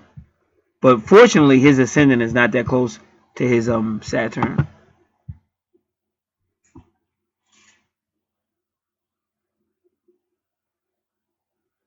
But then they say also it depends on where your Mars is, your Pluto, and your Uranus. And he does have a Uranus in the 12th house as well. So Saturn in the 12th house can indicate hospitalization due to health issues, especially in the later stages of one's life. And I'm fighting that shit now. But I put my trust in divine healing. I'm still here. No, I be getting healed though. Y'all gotta understand. See, I'm crazy, but that works out good when you're with spiritual. Cause like take a guy like forget his name, but he's a nut job. But he's real. But he got faith though. Like I've seen him do a lot of shit motherfuckers other people won't do. I forget his name, but he's like for Louisiana, but he's famous. You see him on TV a lot. But he's a nut. He always been crazy. Like even before he found Jesus, he was crazy. But when he found Jesus, he wasn't afraid to test. And he does a lot of shit people can't do. Like I've seen him heal people on television and stuff like it. It ain't fake. It ain't fake. Like y'all gotta remember, I'm a minister. My whole history has been like ministry. My whole life, decades of ministry. So one time, this guy was known as being a healer throughout the world.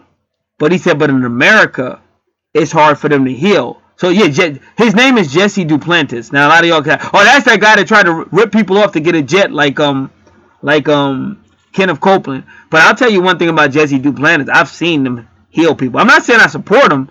I'm just saying I've seen him heal people because he don't care. He's not afraid. So he was interviewing on TBN. He was interviewing this healer that heals people all over the world.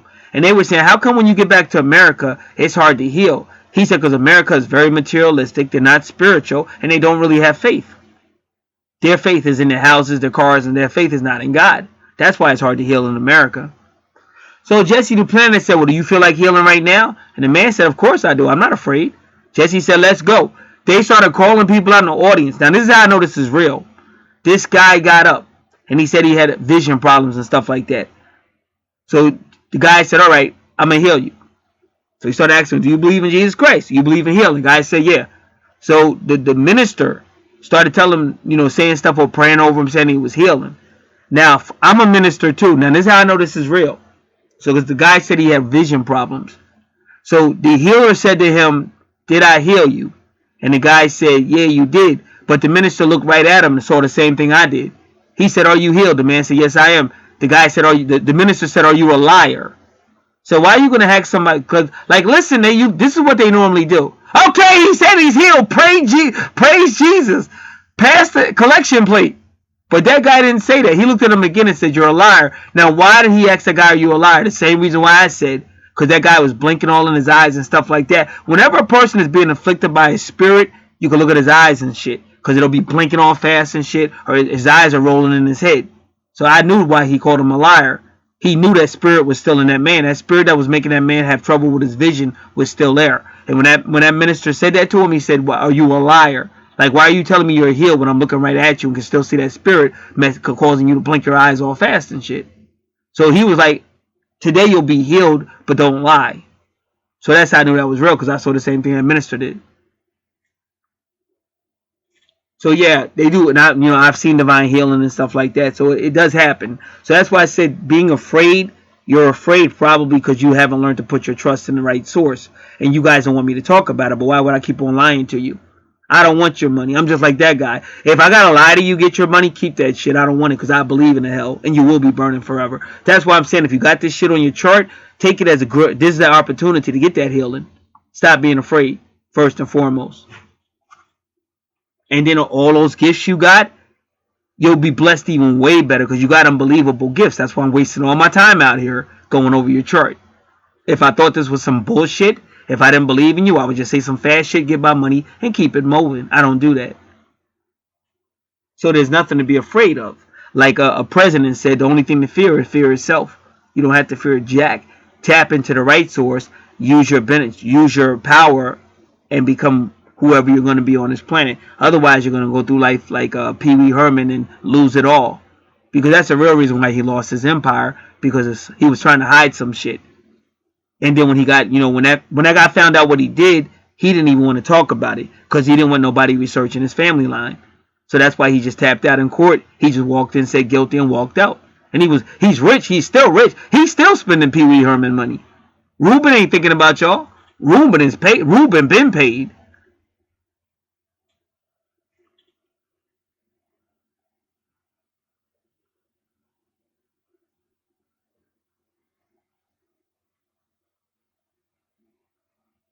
So what? They keep saying this person's gonna like being alone.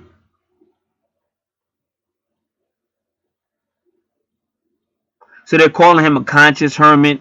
They're calling him a monk. Now, whether he becomes a literal monk or not, it may be. But again, like I said, when you see Taurus anywhere or fives, that could be or 23s, because 2 and 3 is 5. That could become a monk.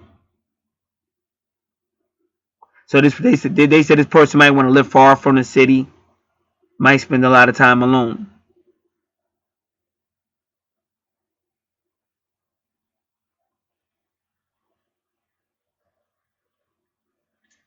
So again, they say he may choose places that have to do with seclusion or restriction, caring for elderly people or prisoners in hospitals, or caring for elderly people in the home.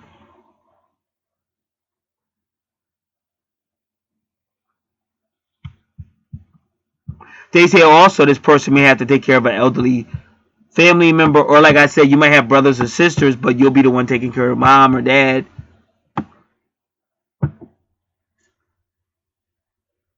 Whenever you have a strong moon or feminine presence, that could be the case.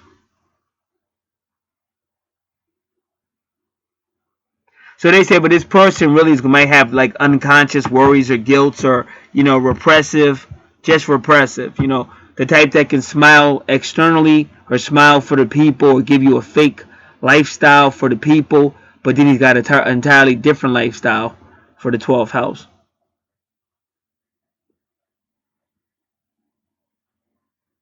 So they say this person might start blaming himself for stuff that he has no control over, that wasn't his fault. But they'll do it. They'll start blaming themselves. And anxiety or melancholy might appear for no reason.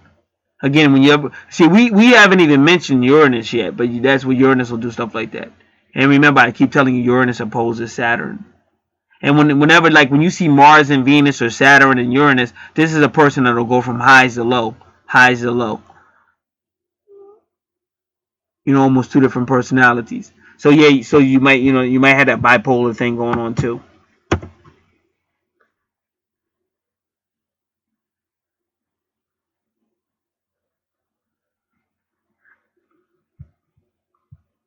So also the person might even enjoy some form of suffering subconsciously, or just alone because they believe they deserve it, which is bullshit.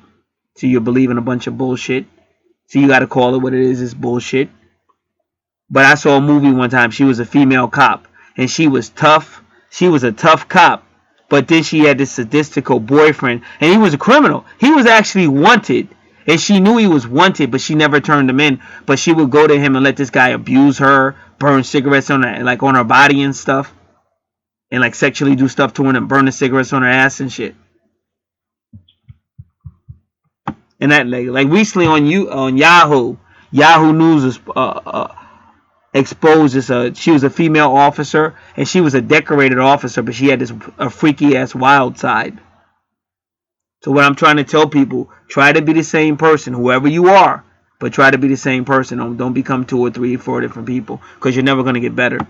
And what are you gonna happen when it comes out and it exposes you?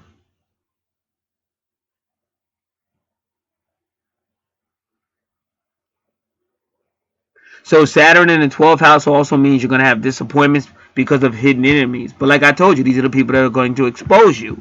But it's your fault because you let that lifestyle stay out for somebody to find out, and they're going to find out. So like I said, you might have a female who's stripping or whatever for money for college or money for wherever, money to pay bills, but somebody's going to see you and they're going to like catch you, take pictures or catch you or whatever and expose you. So the native may have had bad experiences with one or more of his grandparents and generally being mistreated by elderly people. So they're even implying it might have been a grandparent that did something to this person. I wasn't expecting that. But sometimes, like I said, like it could be anybody. Like I don't know. It just depends because you have people that just don't give a freak about kids. So your parents might go upside your head, your mom or dad might go upside your head or whatever, but they shouldn't have been doing that.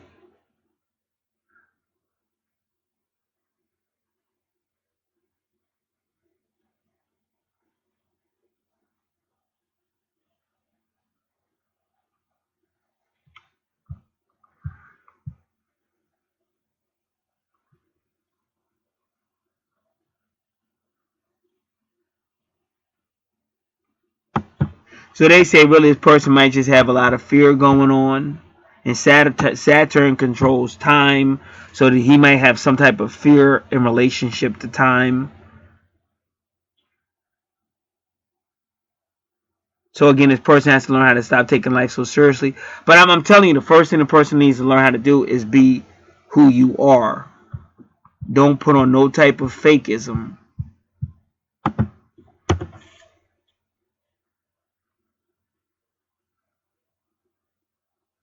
So they said it too. Be honest with yourself about your life path.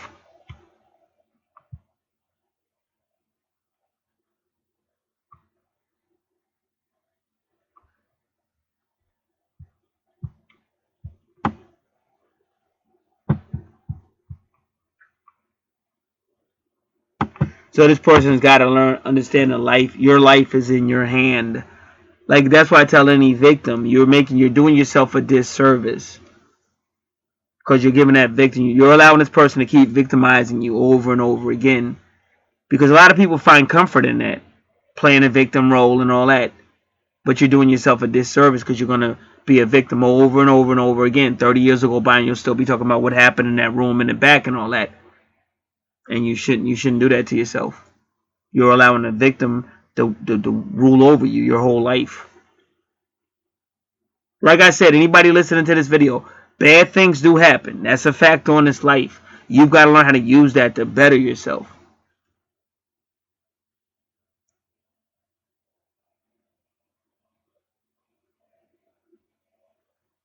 And that's why I'm going to tell people again, Archangel cards, they help me a lot. They definitely changed me. So like I said, get your own deck or how you do it. But really, those Archangels are loving energies, and they are helping you. And I've heard a lot of people say a lot of stuff. But the bottom line, you got to be careful. If you have any type of Cancer, Scorpio, or Cancer 8th house stuff, be careful. Or Moon Scorpio or Moon in the 8th house, be careful. Because there's portals that open up and it's about the water signs. You may have problems with that. But again, people should just learn how to you gotta learn how to take care of yourself. However you do it. For some purposes, some people it's a tarot card reader, it's a psychic reader, somebody like me. But whatever you do, you gotta learn how to take care of yourself. But all that secrecy stuff and being 2 different people and all that stuff and having fantasies, like this guy is definitely he's gonna be having fantasies that are like anti what we would call normal. But nowadays they don't even call that normal anymore. but don't have the fantasies about it. You got to bring that stuff out. Like don't if you got a hatred towards whatever, you got to deal with it. If you feel a certain way, you got to deal with it. That's why I knew I had to heal. See, I was like, fuck that. You know what I'm saying? Because I understood, and now I look back, I'm glad I did it. You got to heal because you're on a planet that's like lying, and then they're going to be lying to you, and you're never going to heal because you're worrying about what people think. You got to heal. If you feel a certain way, don't hide it.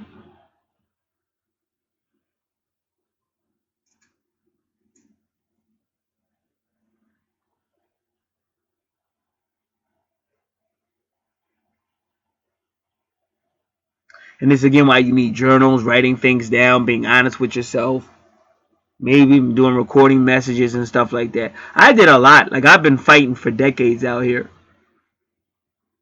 Decades. Did a lot of writing, a lot of self-analysis, and the more knowledge I learned, I had to go back and reevaluate shit and all kind of stuff. So for me, like, but I owe my twin flame a lot because it was the pain she caused me that had me come out here talking about it and doing thousands and thousands of videos on the pain and twin flames and all this shit, and also growing more and more, you know. But I helped a lot of people too, and I shook them up. See, that's what I was supposed to do, because I shake them up and got them thinking. Even if I got them running, but I still got them shook up. But that shaking them up caused them to make some type of move one way or another.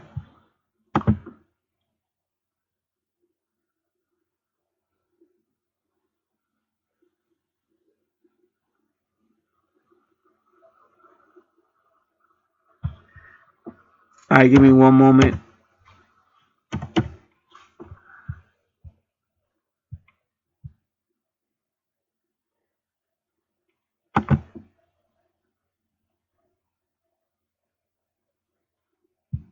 See, humans are just fucking greedy.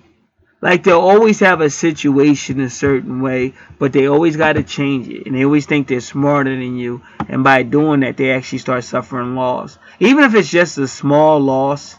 But it's still a loss because you start to complicate shit that it becomes difficult. And once it becomes, because I'm only one person, you know what I'm saying? And once it becomes difficult, then I gotta wait.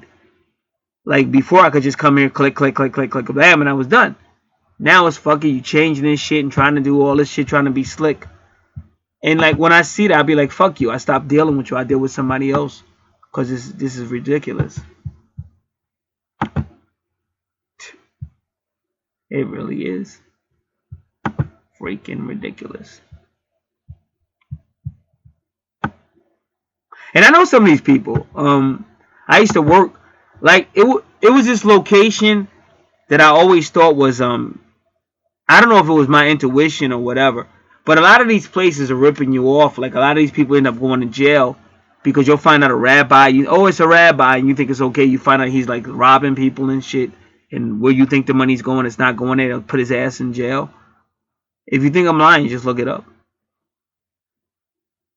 So some of these people I met, like it's a location here, and I always felt bad about it. Like I said, I think those people are like that rabbi and shit. They're ripping the people off. So I got sent there. Like I was working in a temp agency, and I got sent there. So some of these people I actually know, I've worked with, and they've gone to different locations though. Like they were all in my township, but now they're in different locations and stuff. But I actually worked there. So I'm not saying anybody was illegal or doing anything wrong, but you know, just certain things. See, cause like I'm on this site and I keep on saying donate, donate, but they keep on playing games. You know, they're trying to control the situation. Like, and I don't like that. Like, you should be saying thank you for any donation you got. Like, I've had people give me $5. I say thank you. You know, and just to make this real quick, I had somebody to come and they were trying to play games at first. They really were. I don't know what was going on with their lifestyle, but one thing I don't do is play games. But I'm like that with everything. My moon sign is Capricorn. I love my moon sign. My sun sign is Leo. I feel like I already did the Leo stuff when I was younger.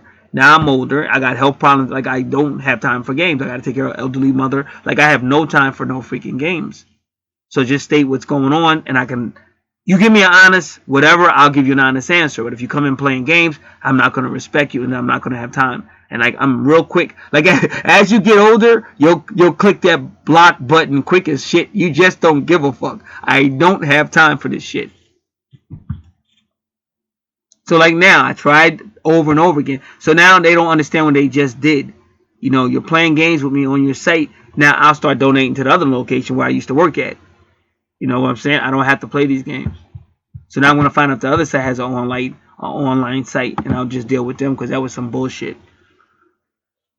So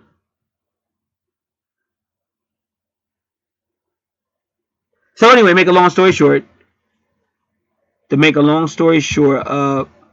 So first they came out with one story, and they're playing all these games. I'm trying to work with them though, but I'm just letting them know we're not gonna play games. You know, like you're asking for something that costs this amount, and you're only giving me that amount. The time involved is way more than what you're talking about. This amount is way too low, but you could do something else. I'll work with you, but we're not gonna play games. So then they came back, and said, "Oh, could you do this?" But they kept trying to rush me. I said, "Wait a minute. First off, you're not going to rush me. Like, let's get some understandings here. This is how this is going to go down. There's not going to be no rushing, and you'll get whatever you're paying for, but we're not going to play games." So it went that way. So then I finally got it done. I got their job, whatever they ordered, I got it done, taken care of. They were happy with it. And I don't know what happened, but I guess, because God is in control. But from the time they contacted me to the time I did their reading, they must have got blessed by somebody. You know what I'm saying? Because then they were like, okay, now I want to order 4 natal charts. I'm like, I said, ain't this the same person that did barely could break a 5? Like, what the fuck? I said, okay, when you're ready, whenever. I'm like, I'm thinking then, like, you must be talking about the future because you're that broke ass motherfucker. You ain't got no amount for no 4 natal charts and shit. So then they did it. Like, next thing I know, like, bam. So my point is the universe stepped in some type of way. Because this person went from being, ruler of brokenness to, like, hit me up with 4 natal charts. Like, what the hell?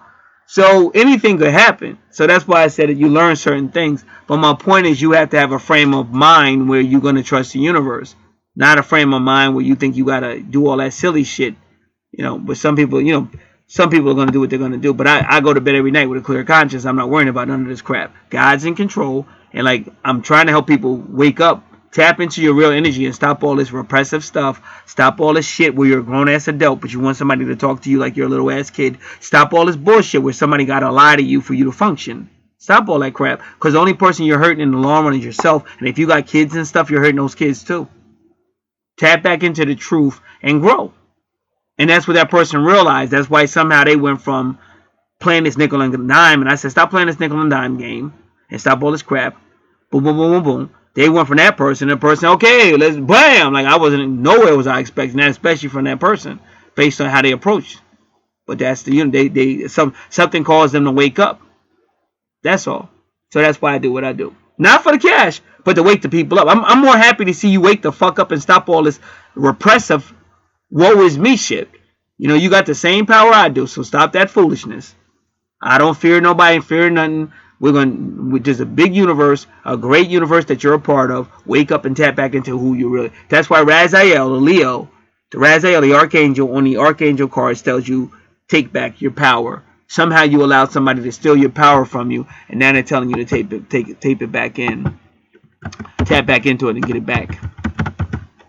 All right, so that other place tried to jerk me around. I've been donating to them forever, but since you want to play games, now I'm going to donate back to this place where I used to work at. Let's see if they are a little bit more serious as far as stop playing games. You should be saying thank you, instead of trying to play this game and play that game and all that.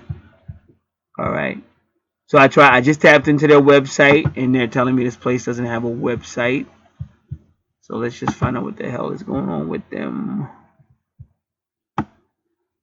All right, here we go. Let's try this one.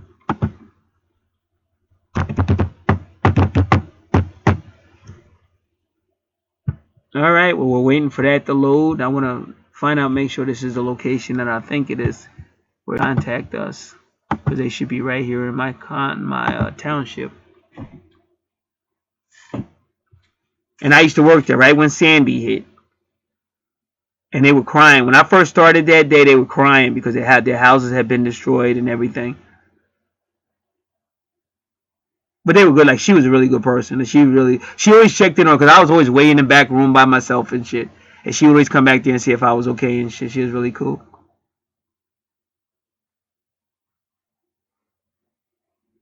All right. So let's go back.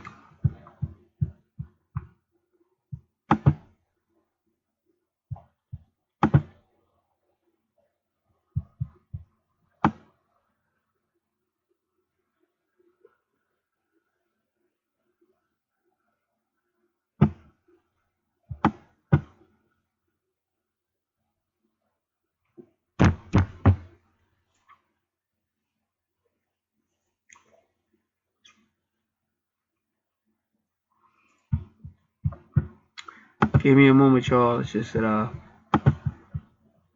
just looking at a couple of things.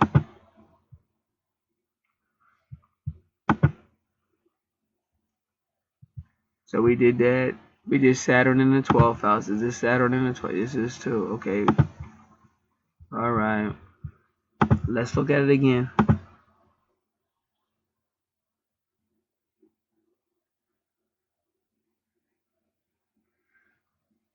See, at the end of the day, Saturn, Uranus is going to give you a bipolar effect.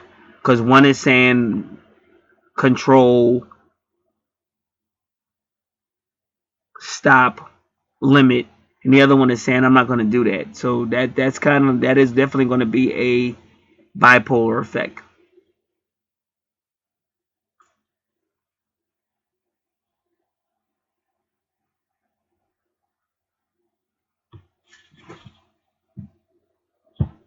And again, Sagittarius in the 12th is going to be psychic, Claire, whatever, Claire. I don't want to limit it because it's about 5 or 6 Claires, clairvoyant, clairsentient.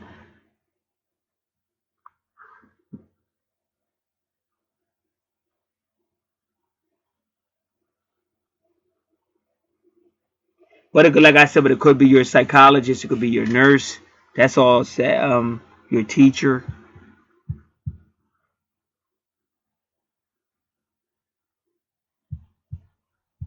But it's Sagittarius is very psychic, and it is a healer.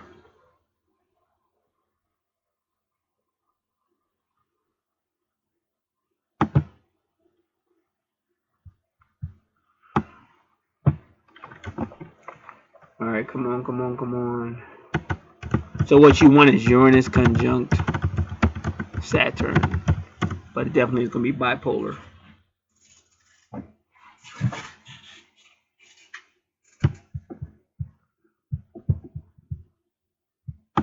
because they oppose each other.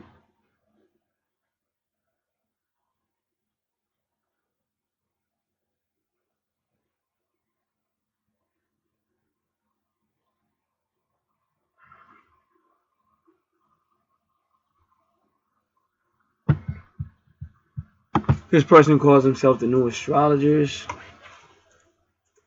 The new astrologers. That's Kelly Fox. And when I do my readings, sometimes I just deal with Kelly Fox, but she's still relatively new to me, so I can't tell you whether how I feel about her because she's relatively new. All right, let me look at this real quick because I was trying to get this done, but the other website was being a pain in the freaking ass because they were trying to get way more money. Why don't you just be thankful and stop trying to control and manipulate? And it used to be really easy to do this online, and they complicated it.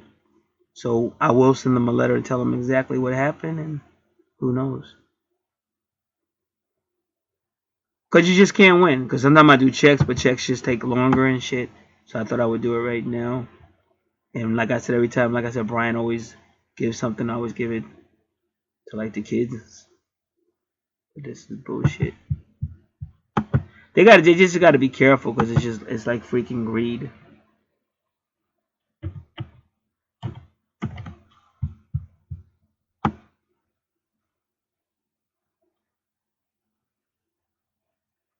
fact, I don't know. After that, I'll probably just mail it. The reason why, because I just don't like this shit. It's just too sneaky. Because, when you do it online, they could say, "Oh, he clicked the button. He clicked the button for this, and you didn't." It's your word against them, and they already got access to your accounts and shit. Because these people do be going to jail. I'm not saying these particular locations, but believe me, these people do be going to jail. They locked the rabbi up because he's ripping people off too. And you're trying, like every time I try to help, I get a foot up my ass. Like every time, like it's like instant karma. Like my neighbors, like everybody I help, like kicks me on my fucking ass and shit. So I think for my own protection, just mail a fucking check and shit. That way you got a written record of everything.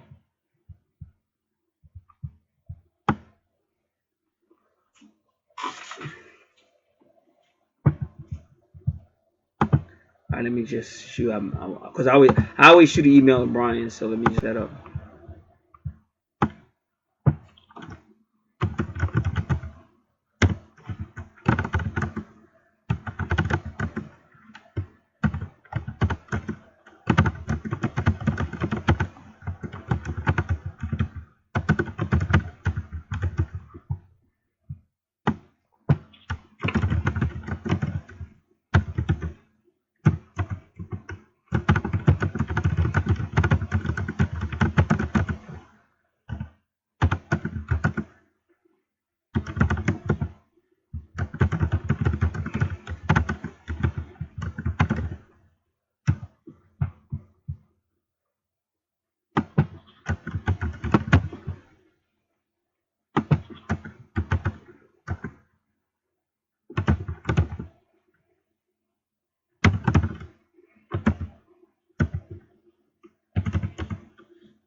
All right, let's get this out of here.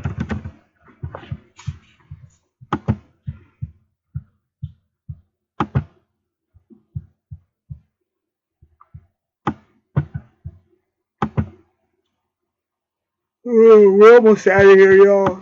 That was a journey, though. Yeah, so I'm gonna say it again. Sagittarius in the 10th house is gonna be very psychic. It's gonna have a lot of extrasensory gifts. Sagittarius is ruled by Jupiter, and Jupiter in your 12th house is your guardian angel. And what happens is when you're serving other people, your guardian angel makes sure you always have money. But that's Jupiter in the 12th house, and this is Sagittarius, but Jupiter does rule Sagittarius.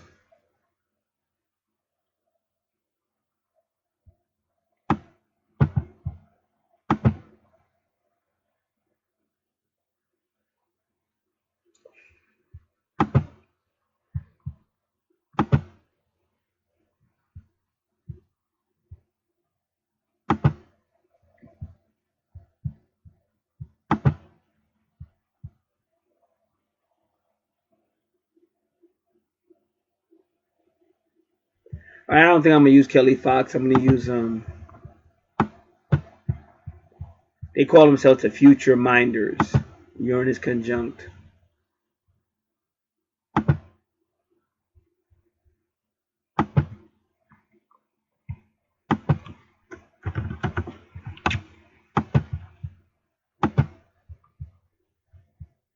All right, give me a moment because this is real small writing.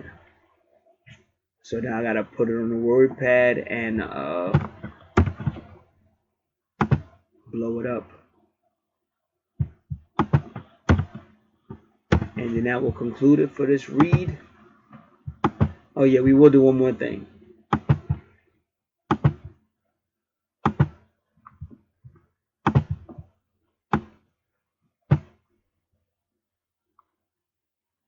So once again, Uranus is a rebel. Saturn puts the status quo down, but Uranus disrupts it and tries to change it.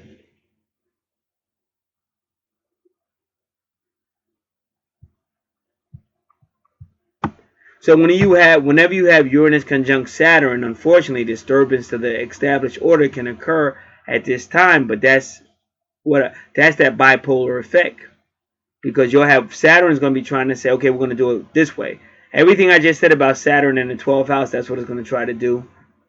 But Uranus is going to try to disrupt it.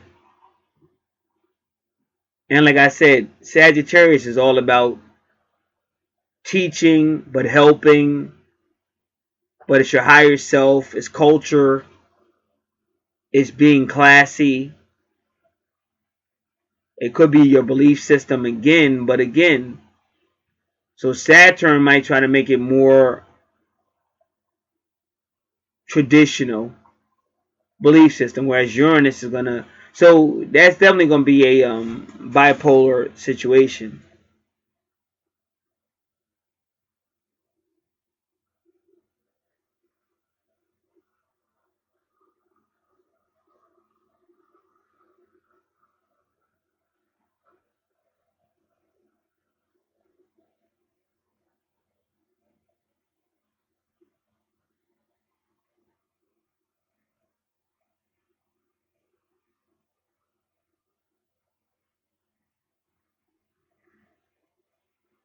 And Palace is still involved with this because it's all about patterns.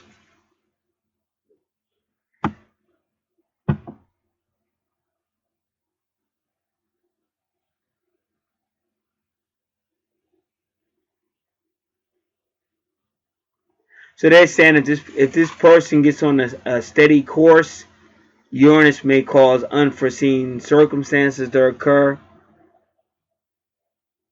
that alters it dramatically. But I just see this dude's gonna have trouble making decisions like that because that's not only in his 12th house. There was other houses that we also came to that same conclusion. This is the person that will have trouble making decisions.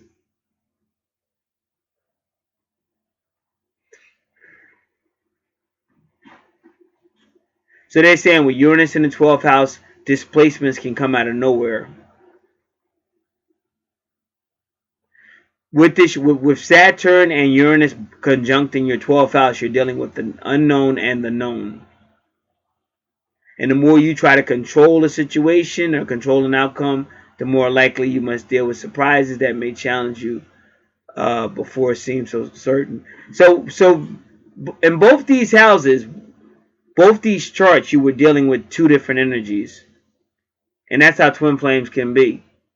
But it's almost like a lot of that was saying that out of the disharmony, the disagreements comes like great sex or something like that. So in the 12th house, you kind of get the same type of agree disagree shit going on. And if two people can get along, like sometimes you'll see two people that they really function that way. You know, like almost the thrill of disagreeing with each other.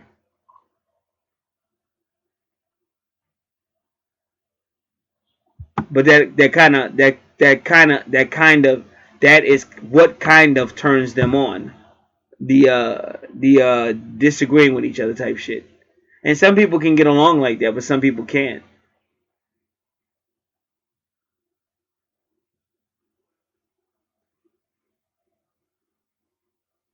So again, Uranus will bring leading edge technology, leading edge techniques.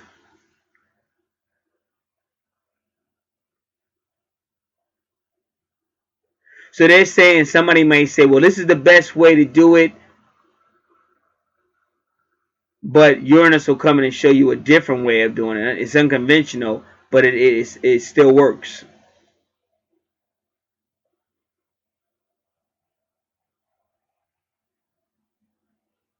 So he may have to learn that allowing unorthodox or unconventional ways in may actually give him better stability than what he thought. Because Uranus is going to challenge your consciousness and force transformation.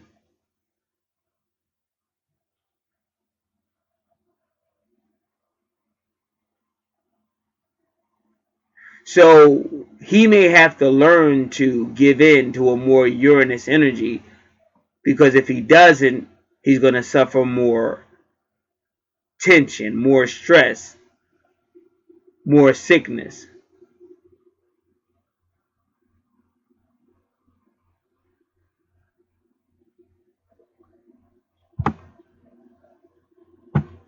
So Uranus is like forcing in new technology or new techniques or new ways of doing things. But having said all that, I'm still telling you it's still going to be a bipolar effect from his personality.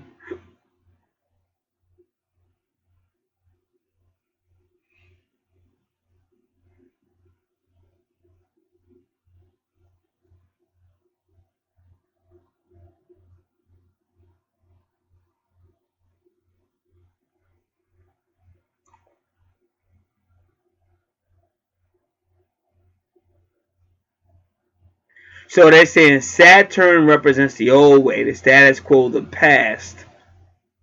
And Uranus represents the new techniques and things like that that are probably better equipped.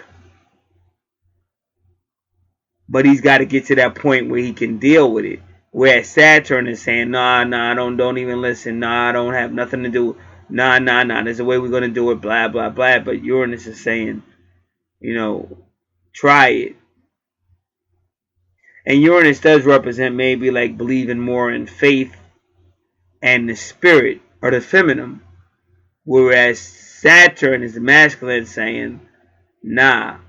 So it's still like twin flame, but like I said, even like her fifth house is like that. It's gonna be dramatic, but it's implying that through the drama of the different polarities, the sex is gonna be off the hook.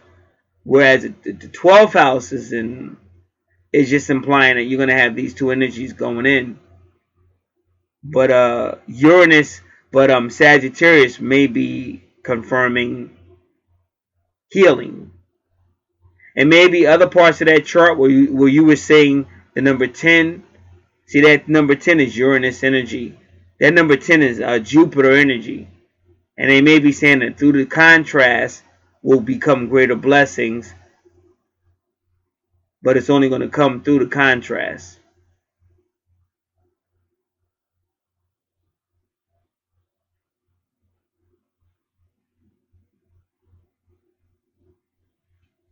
So he's trying to tell you that Uranus will represent an acceptance of a new technique, a new technology, a new way of doing things that'll actually be stronger than Saturn. Because they're implying Saturn is using fear and all this other stuff to, force force you to go a certain way. Whereas Uranus is coming out of nowhere, and once you use it, you'll realize that it really is better than the Saturnian way. But it's still going to take him a minute to get there and to trust Uranus. And nowadays you hear a lot more men saying, like a lot of sports guys were saying, my wife, at first she told me all this stuff, I didn't believe her, but now I'm listening to my wife, and my wife is a witch, but I've learned that she's got great intuition, and when I listen to my wife, things seem to work out. But when I was going with my way and not listening to her, shit wasn't working out. So that's kind of like what you kind of got that going on in the 12th house with the twin flames. The more new age and the newer way of doing things is Uranus, and it's causing you to change your consciousness.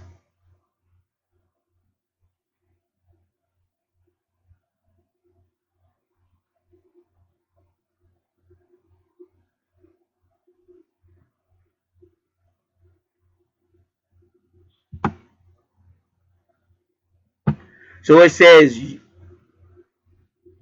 when Uranus conjuncts Saturn, you'll start to feel a powerful need for change, but you may not acknowledge it on a conscious level.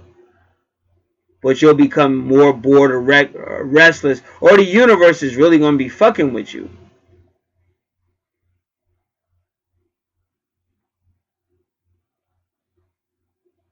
Because, like I said, that happens in twin flames. They're trying to bring in the divine feminine, but the divine masculine. Now, this is where it gets funny, because if I just go divine masculine, you think I'm going male versus female. But sometimes it's not. Sometimes the guy is more enlightened than the female is, and she's more conservative, not wanting to change and not wanting to accept it. But usually that's the way it goes. So what happens is the universe is trying to bring in this feminine spirit energy, or trust the universe, or trust my intuition, or I know how to, cast whatever, and just trust me. But the man is basically saying, nah, you know, I'm a Christian, or nah, or I don't know, or you know, I've had too many bad experiences with a female, and I don't want to get hurt, so I'm not going to trust it, and I don't. So the universe will go out of its way to try to get this man to let this woman in, and he's like, nah, because when I met her back in 2014 and 2015 and 2016, she was like an idiot. So like that email I got was weird as fuck, but I'm telling you, that was my twin's higher self, because it took me back to 2016, and that's when she was in my life. And I don't know what the whole Toronto meant. Oh, I know what it means. One time I met, this is a true story. One time I was at an auction, a flea market, and I was still, this was years ago. I was a different person. But I saw two females, and I walked up to them, and I was trying to talk to them, and I gave them my business card and stuff like that. So the one female didn't want to have shit to do with me, but the other female was kind of talking to me. But I found out that they were from Canada. And then while I was talking to them, two guys came up. But I still, I thought I was a tough guy. I wasn't going nowhere. I'm still talking to them. But everything was cool. Nobody got threatened or insecure or whatever. But that female would call me up.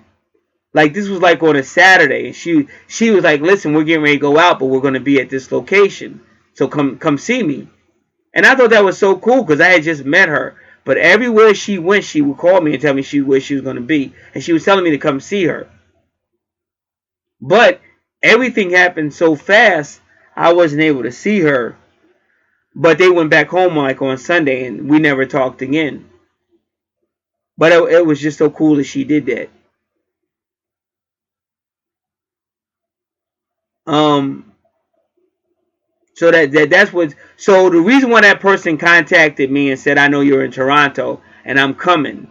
But y'all gotta understand, I know my twin flame has been going out of her way to contact me in the last couple of days. I mean, through just telepathy and just weird circumstances. But I did. If you go back to one of my more recent videos that I just made, I said I think my twin is finally going to contact me. So that email that y'all heard me read, that really was my twin. She was just using that guy, but that was actually my twin flame. Like I said, I'm going to come. And the reason why he said Toronto, because that female, she was way more serious. That Canadian I met, she was way more serious than any other female, because she really was like going out of her way to say, hey, just come. Like, don't worry about nothing, just come.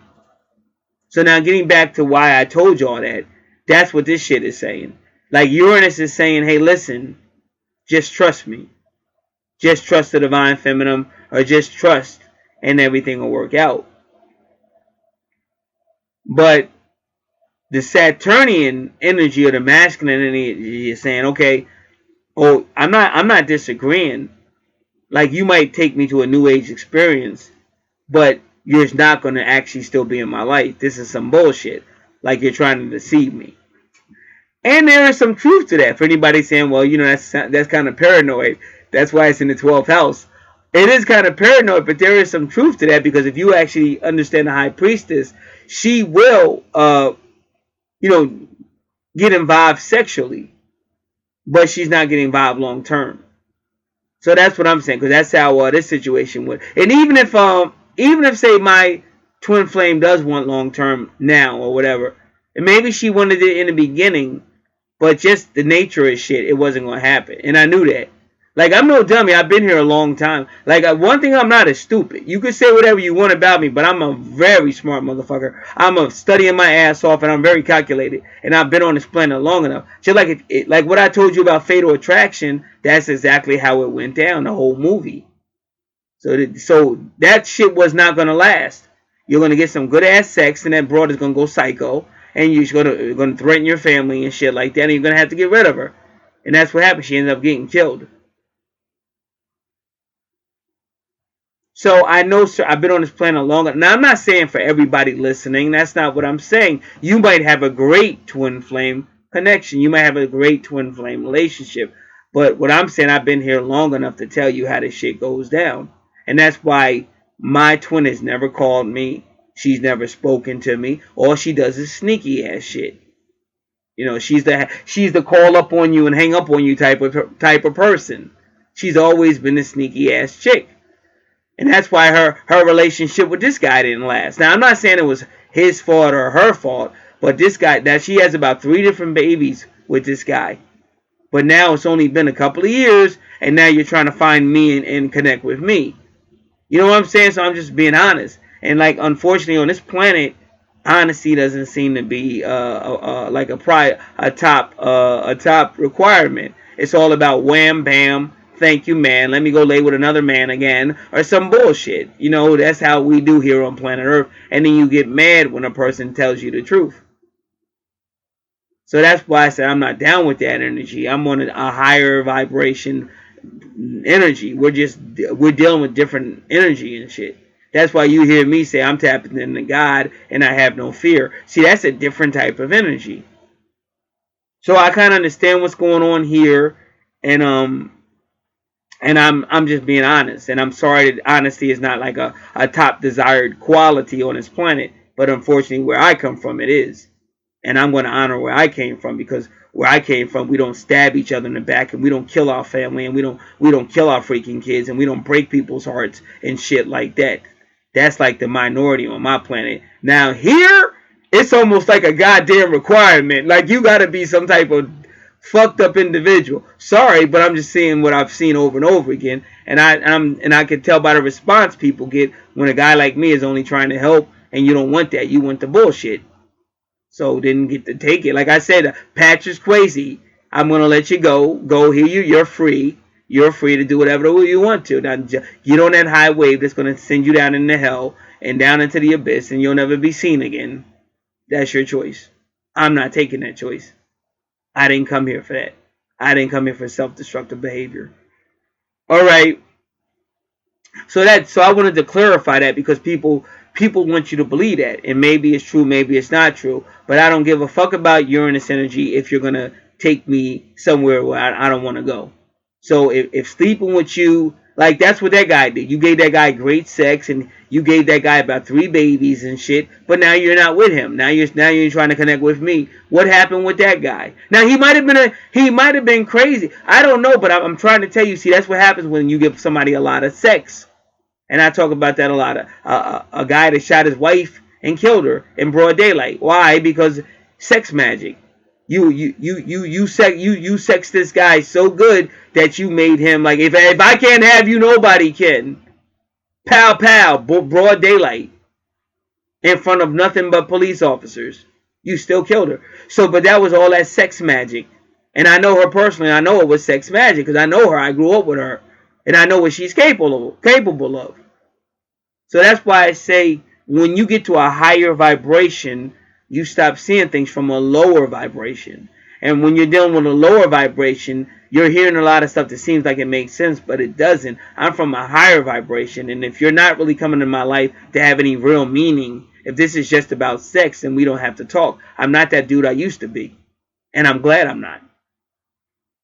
So that's all I was saying. So it sounds good when they're talking about, oh, you know, let Uranus in and all that, and that's cool if you're really coming for a purpose. But if your purpose is only sexual so that you can use me, then toss me aside. I say no. And I've studied the High Priestess, and she does do that. For you guys that don't know that, you go study it and find it out yourself. But I've studied it and found it out myself, and that's how my twin was. Whether she meant to be that person or not, but that's how she is. And I watched it myself. So unfortunately, like I said, if you're lying to me and I'm trying to talk to you and you won't talk to me and you set me up and get me fired, then of course I'm not going to trust your ass. And you've never called me now to talk to me. You've never done anything to talk to me. So you're the same person you were in 2014, 15, 16, just like Quiet Revolution, who looks exactly like you, said. And that's the one that pulled your card, 9 of Swords. And that's a very repressive person having nightmares and stuff like that. Why? Because she doesn't want to step into the real world. She wants to stay in her own mind. That's why she's so quiet and so sneaky and so manipulative. Now, whether she's an Aries or a Scorpio, I don't know, but she damn sure acts like one. Aries, she wants to fight her. She wanted to fight about everything, and then Scorpio, she's secretive and manipulative and all that crazy shit. So you got to learn how to get that repression out. You got to learn how to deal with the real deal, and you have to learn how to get better. Otherwise, you're going to just keep repeating this, repeating this, repeating this.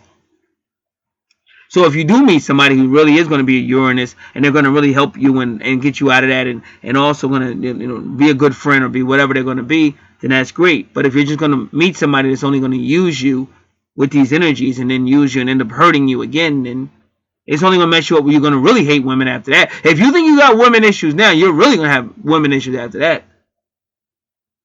All right. So that's pretty much it.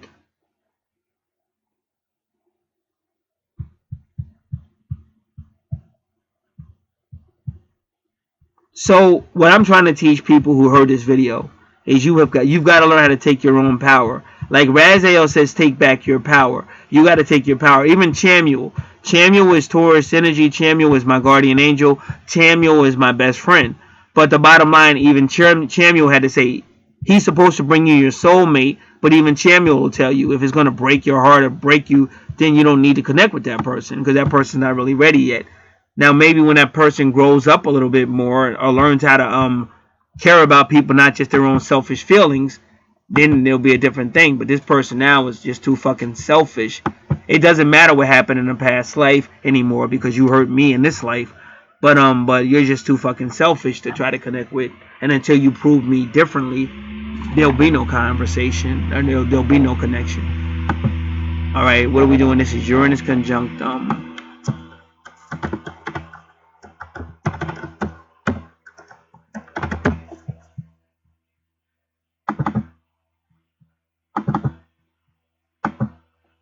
So that Uranus is doing in your 12th house. It's trying to shake you up to trust in your instinct, your intuition, and to change your consciousness. It's trying to make Saturn not be so rigid, but you're gonna have a war going on, and it might be the twin flame. That might be your twin. That's Uranus, and you might be the Saturn because your first house is Capricorn, ruled by Saturn. But that's gonna be a struggle, and if it's you, then that's a bipolar situation that could be. And they already told you that could be a very dangerous house.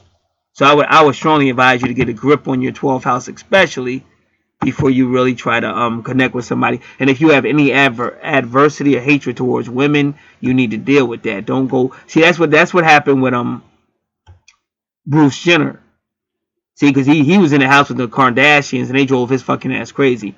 So even though he's trying to tell you that way back in the day he was secretly wearing dresses and stuff like that, it was really them Kardashians that drove his ass crazy. Because I used to sit there and watch. I used to say, "Oh man, I feel sorry for him. Them women are driving his ass crazy." And I used to crack a joke. I said, "This is what happened with Bruce Jenner. Them women drove him crazy." And he said, "Well, if you can't beat them, join them and shit." And he became one of them and shit. Because they used to drive him fucking crazy. So who knows? All right. So, are they twins? The big question. We're gonna use a chart on the left. Let's go. Go all the way in. Let's start with the first house.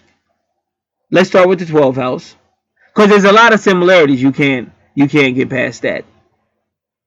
All right, let's start with the first house, Cancer. Okay, let's start with the moon sign in Leo.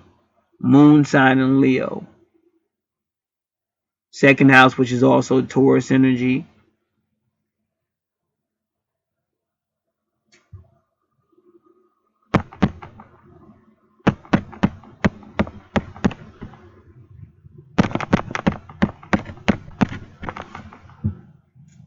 All right. Now his moon sign is 28, 27 degrees. That's a diplomat. That's a real good speaker. But again, if he's using that house to help people.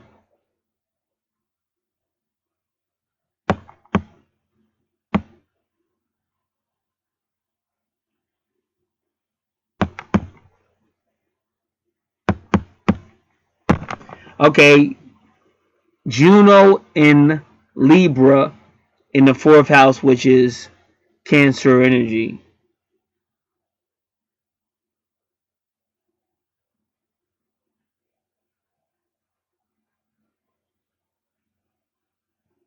All right.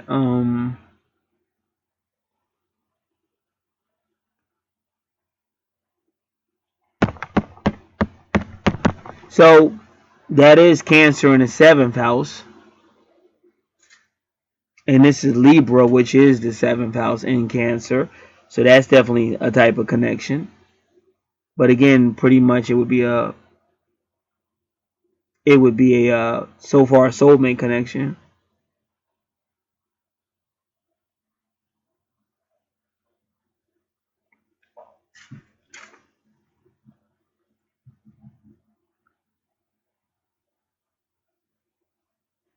And we already said like Pluto and Scorpio and stuff like that.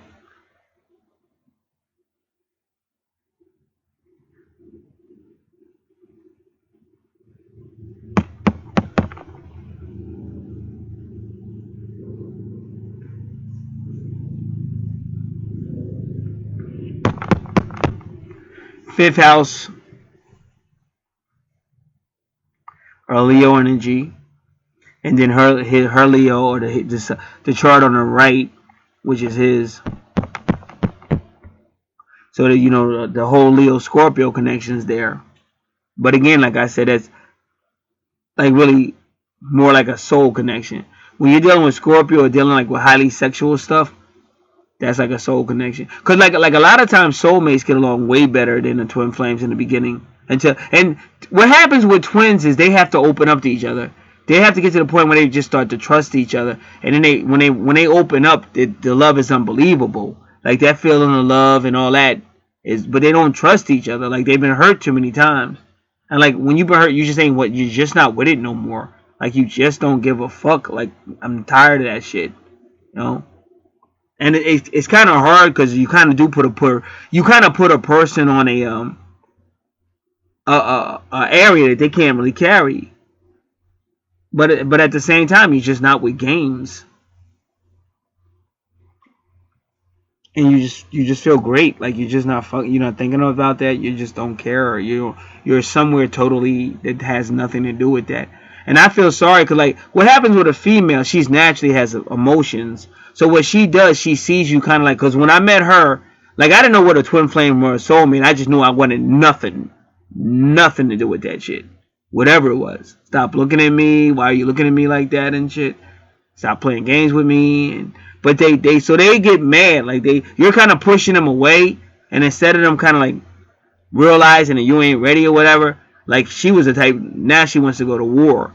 But the moment she wanted to go to war, you're only proving my point. You ain't about shit.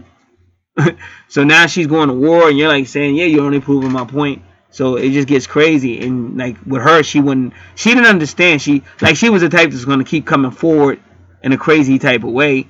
But that was the worst mistake she could have made. And she doesn't realize that everything you're doing to me is going to come a time when you're going to wish you didn't do it. Because now you pushed it so far away, it ain't coming back. Not now. Like I said, that's really something where two people get older. Get a lot of older, a lot of healing, and you're just older. Like you just older. But that ain't, it's not something that would happen right away. All right, so like I said, so far this is still like soulmate stuff. Just so you know, because see, Juno's a big one. Now Juno is either Cancer or Libra or something like that. But he does have that Cancer in the 7th house.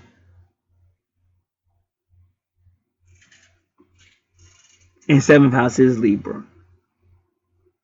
So you keep that in mind. And then even the 5th house with the whole 5th elite Leo in Scorpio. And then you keep going. And then like I said, they definitely repeat. Like, Sagittarius, Uranus, they both got that.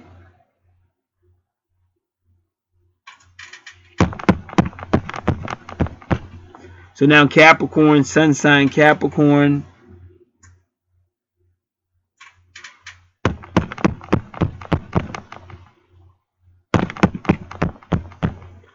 And that's in the 7th house. So then you see it again over here. You see Libra in the 10th house, which is Capricorn. Let me do it again. Yep. And then his ascendant is Capricorn, sun sign Sat Capricorn. Yeah, see, that's how it's starting to tell a story. You can see Neptune's there, Neptune's there, so they can even talk to each other telepathically because Neptune does that.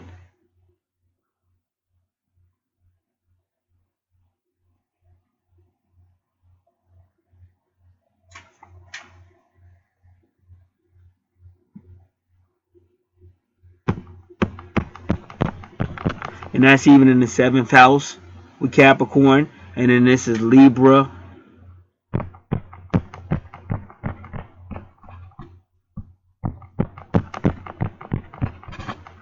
and Libra in the 10th house, which is Capricorn. So yeah, these is twins. These are definitely twins. Then Vertex with Aquarius, but then her Juno is Aquarius.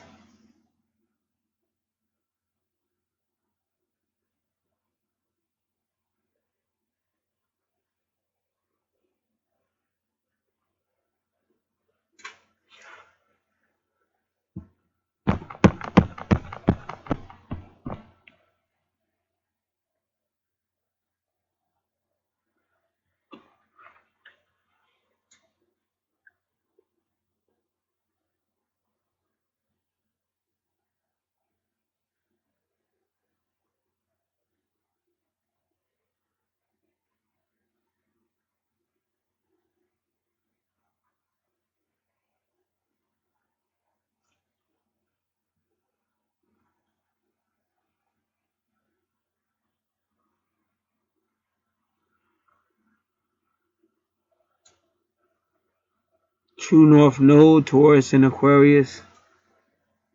Juno in Aquarius in the second house, which is Taurus.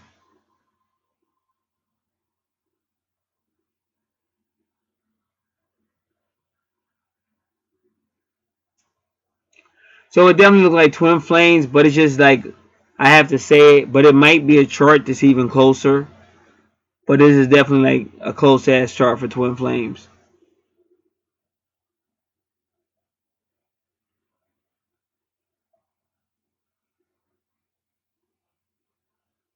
Because I think with them, they just have to go through. But I think it's probably karmic because it's just a lot of Capricornian. It's just a lot of serious shit on this plane. It's a lot of serious stuff on these charts that kind of, to me, it's like a wall. It's like a thin wall, though. It's a thin wall that's not that could block like what you would call twin flame love. Because twin flame just really tells a story, and it can get like really extremely romantic. But these two charts is more karmic than anything. It's more karmic. It's like twin flame, but it's like karmic twin flame. Like I've never seen it.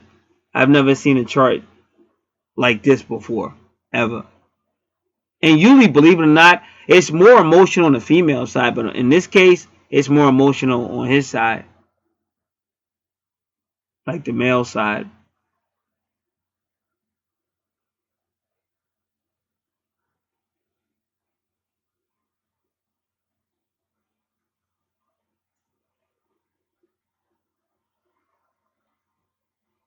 Because now, if we do it from his chart, I'm primarily looking at like like Juno and Aquarius. Then you got her vertex in Aquarius. But then even Juno and Aquarius, second house is ruled by Taurus, and then you see her true north node is Taurus in Aquarius.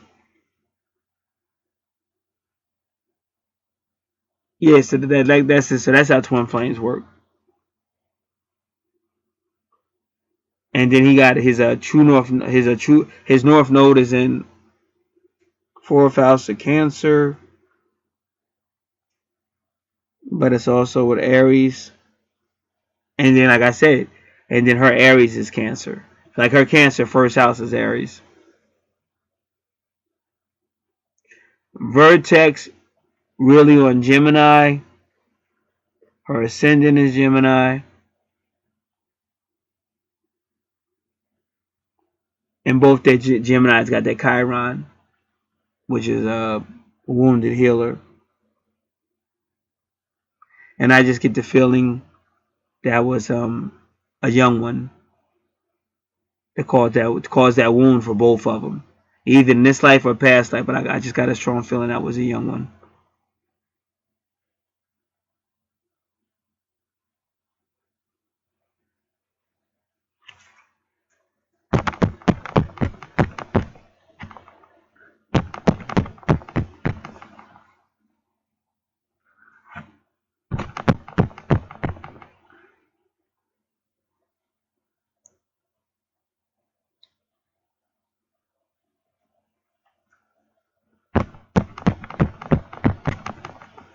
Seventh house Cancer. Then you go to her Cancer, and seventh house is ruled by Libra. Then she got Libra, and her fourth house is ruled by Cancer, and she's got Juno. And even with 11, and that 11 could be like a Libra, like the Justice, which is Libra.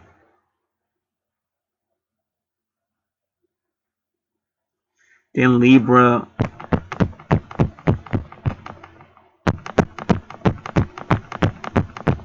in the 10th house, and that's a Libra Capricorn connection.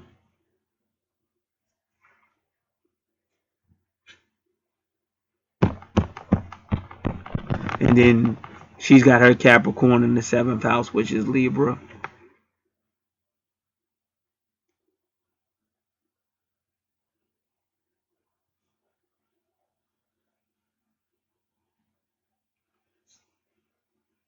Scorpio Pluto connection, and they both have a Scorpio Pluto connection. And see, he's got the Sun in Scorpio, so that, and then her Scorpio is in the 5th house, which is Leo. But what I'm trying to tell you is just not as romantic as it could be.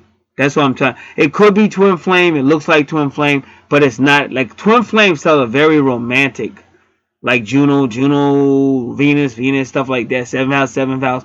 But it's just more romantic.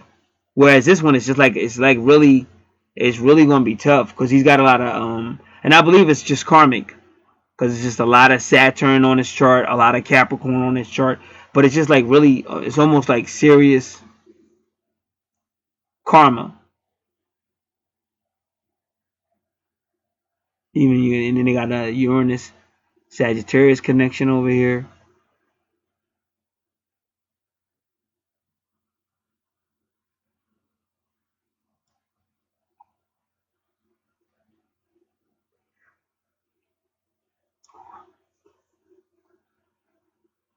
Even like I said, if the Uranus is at 15 degrees, that's Capricorn, that's the devil card.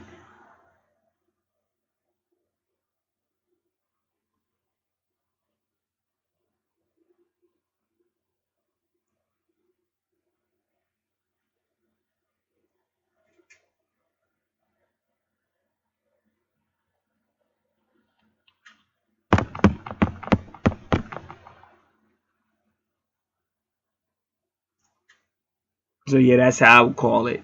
This is like a lot of karmic depth, which we did talk about. That's why I always tell people to take notes and stuff. But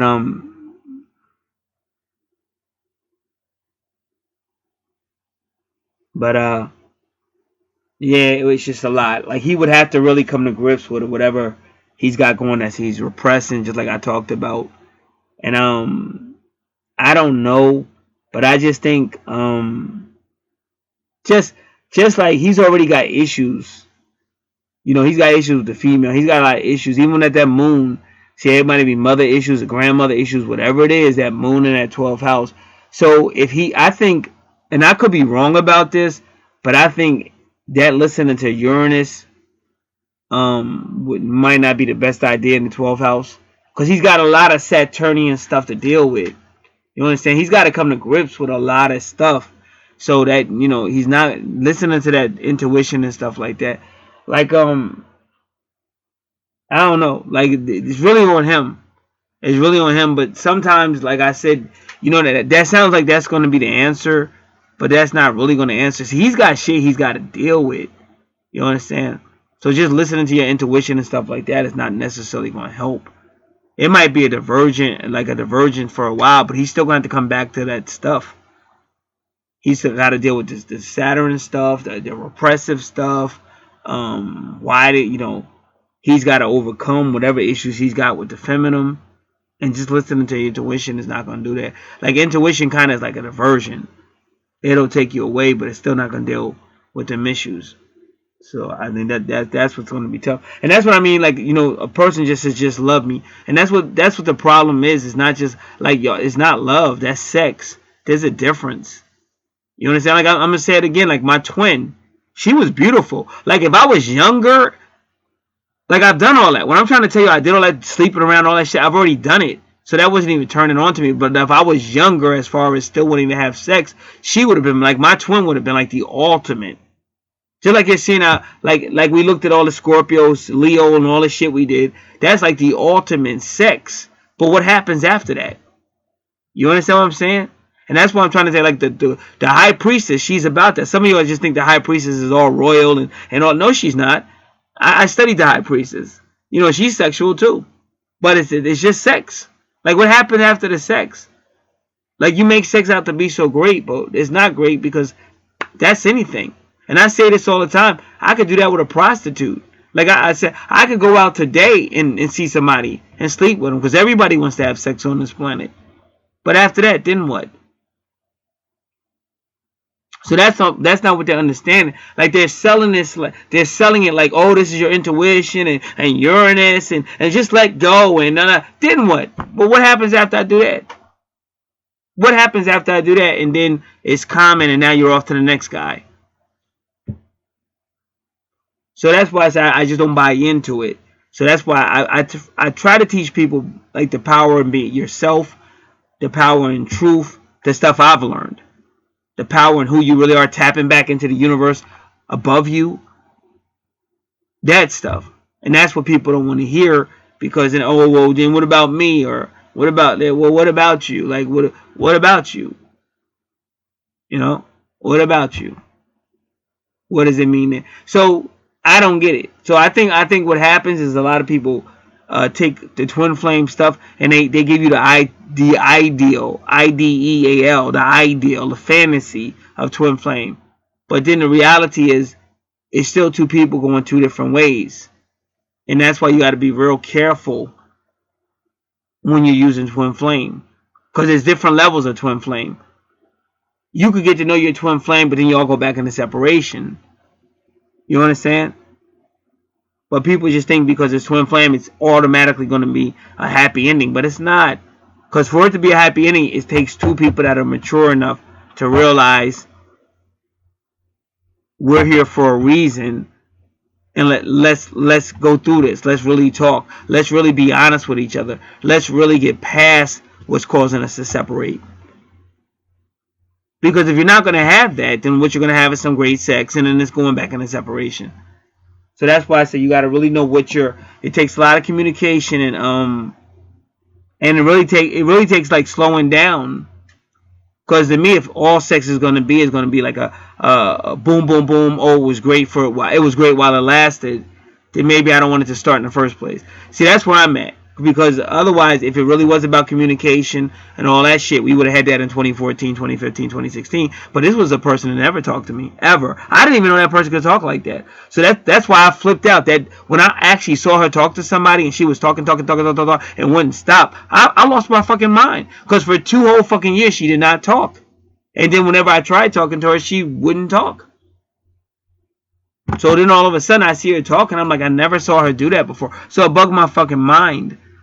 So that's what I'm trying to tell y'all. What are we dealing with? What are we working with? And why is it so difficult? And if we're not going to talk even little itty bitty conversation, what is all of this? And why is sex so big on this planet when it doesn't lead into anything? But a lot of kids were talking about where daddy at. Who's my daddy? This one or that one. So that's where I'm at. Like, I'm just not here for the silly shit. I don't go anywhere for silly shit. Like, either it's real or it's not real. And I don't care what it is. Even if it's just conversation, I could care less. I just want it to mean something. If it's not going to mean something, I could fuck a fucking prostitute. And then she can go her way, I go mine. What is this? What is it? And if nobody can give me those answers, then I feel like somebody's trying to fuck me in a different way. Maybe not a literal bend over, but a mind fucking emotional fuck. Something like, and say, oh, you're just paranoid. No, no, no. Well, sometimes paranoid is a good thing. Because if I'm still here and I feel great, then I know I did the right thing. Like, because the other way I feel miserable. Because you're trusting something that ain't really what it's supposed to be. And I studied all this stuff about, whatever, whether it's the high priest or whoever, whatever I'm studying. But sometimes it is deception. And you got to be careful. And some people are just not smart enough, or they don't believe in themselves enough. Like, see, that's the difference between me. Like, I believe in myself. A lot of people don't believe in themselves, so they'll fall for anything. And then, like I said, down the line, they're still feel this is your suicidal. Like this guy right here. If another female hurts him, he may be getting ready to check out. That's what so my job is to save this guy whether he likes me or not. Whether he doesn't care. But that's what I'm trying to tell you. The other female, she didn't want to give the guy the natal analysis I did for him. So she held it and held it and held it. Then she finally gave it to him, and he was happy. Like, he wasn't mad because he was willing. He wanted to know this stuff, so he knew what to work on. And I think some people want that. So I'm not here to play games. I'm not here to be lied to. I'm not here to be played games with by anybody. I'm going to tell you what's really there. And some people appreciate that. But these are the people that appreciate me. These are the ones you're going to see healing. Because this is all about his chart. He needs to heal. He needs to stop the repressive shit. Because he's on some Jim Baker bullshit. That he's going to try to be two different people and all that shit. And you're going to get yourself in a lot of trouble. Because you're going to get exposed. And then ain't nobody going to want to trust you. Like, I'm sure it's a whole lot of people that probably still won't support a Jim Baker. But they did back in the 70s and 80s. But he's still doing okay. Don't get me wrong. He's still making money and stuff. But there's a lot of people that wouldn't, because they felt like you let us down. We really believed in you. We really believed in PTL. That's why he's not using that no more. Because he could have came out of jail and said, "Okay, I'm back. I learned from my mistake. PTL." But he didn't. He left it alone. Like Jimmy Swaggart still uses Jimmy Swaggart, even though he got caught up in scandal too. But he still uses his name in his ministry. But Jim Baker won't touch PTL. As far as I know, you see him, you don't say PTL no more. So I'm more into that, like, well, why are we here? What are we doing? This and that.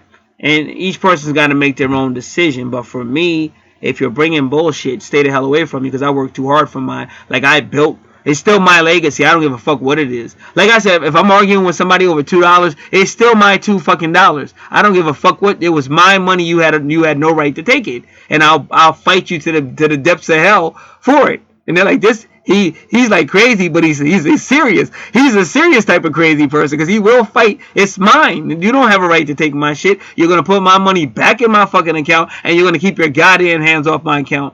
And I don't give a fuck. You may try to set me up, but no, you're the crook. You're the nigger, not me. You're the one that stole the money out the account, not me. And I fight, and I get respected for the reason, because they're like, no, he's really serious. Don't touch my shit. I work for it. It's mine, and you don't have no right. Put it back where you got it from. And I make them do it. Like, whether if you think I'm goof, no, I'm not. And I've had some of the most powerful people in my state fight for me. Like, no, if that was his money, put it back. You didn't have a right to take. That's illegal. Who the fuck do you think you are? So these are the type of battles I get into with people. So that's what I'm trying to tell you. If this is real, if it's really some, quote, great love, then bring it on. Because who doesn't want to be in love with a great person? But if all you're bringing me is all your fuck-ups and all your faults, and I'm just supposed to carry it, and then you're still going to dump me like everybody else done, then fuck you. I don't need you around here.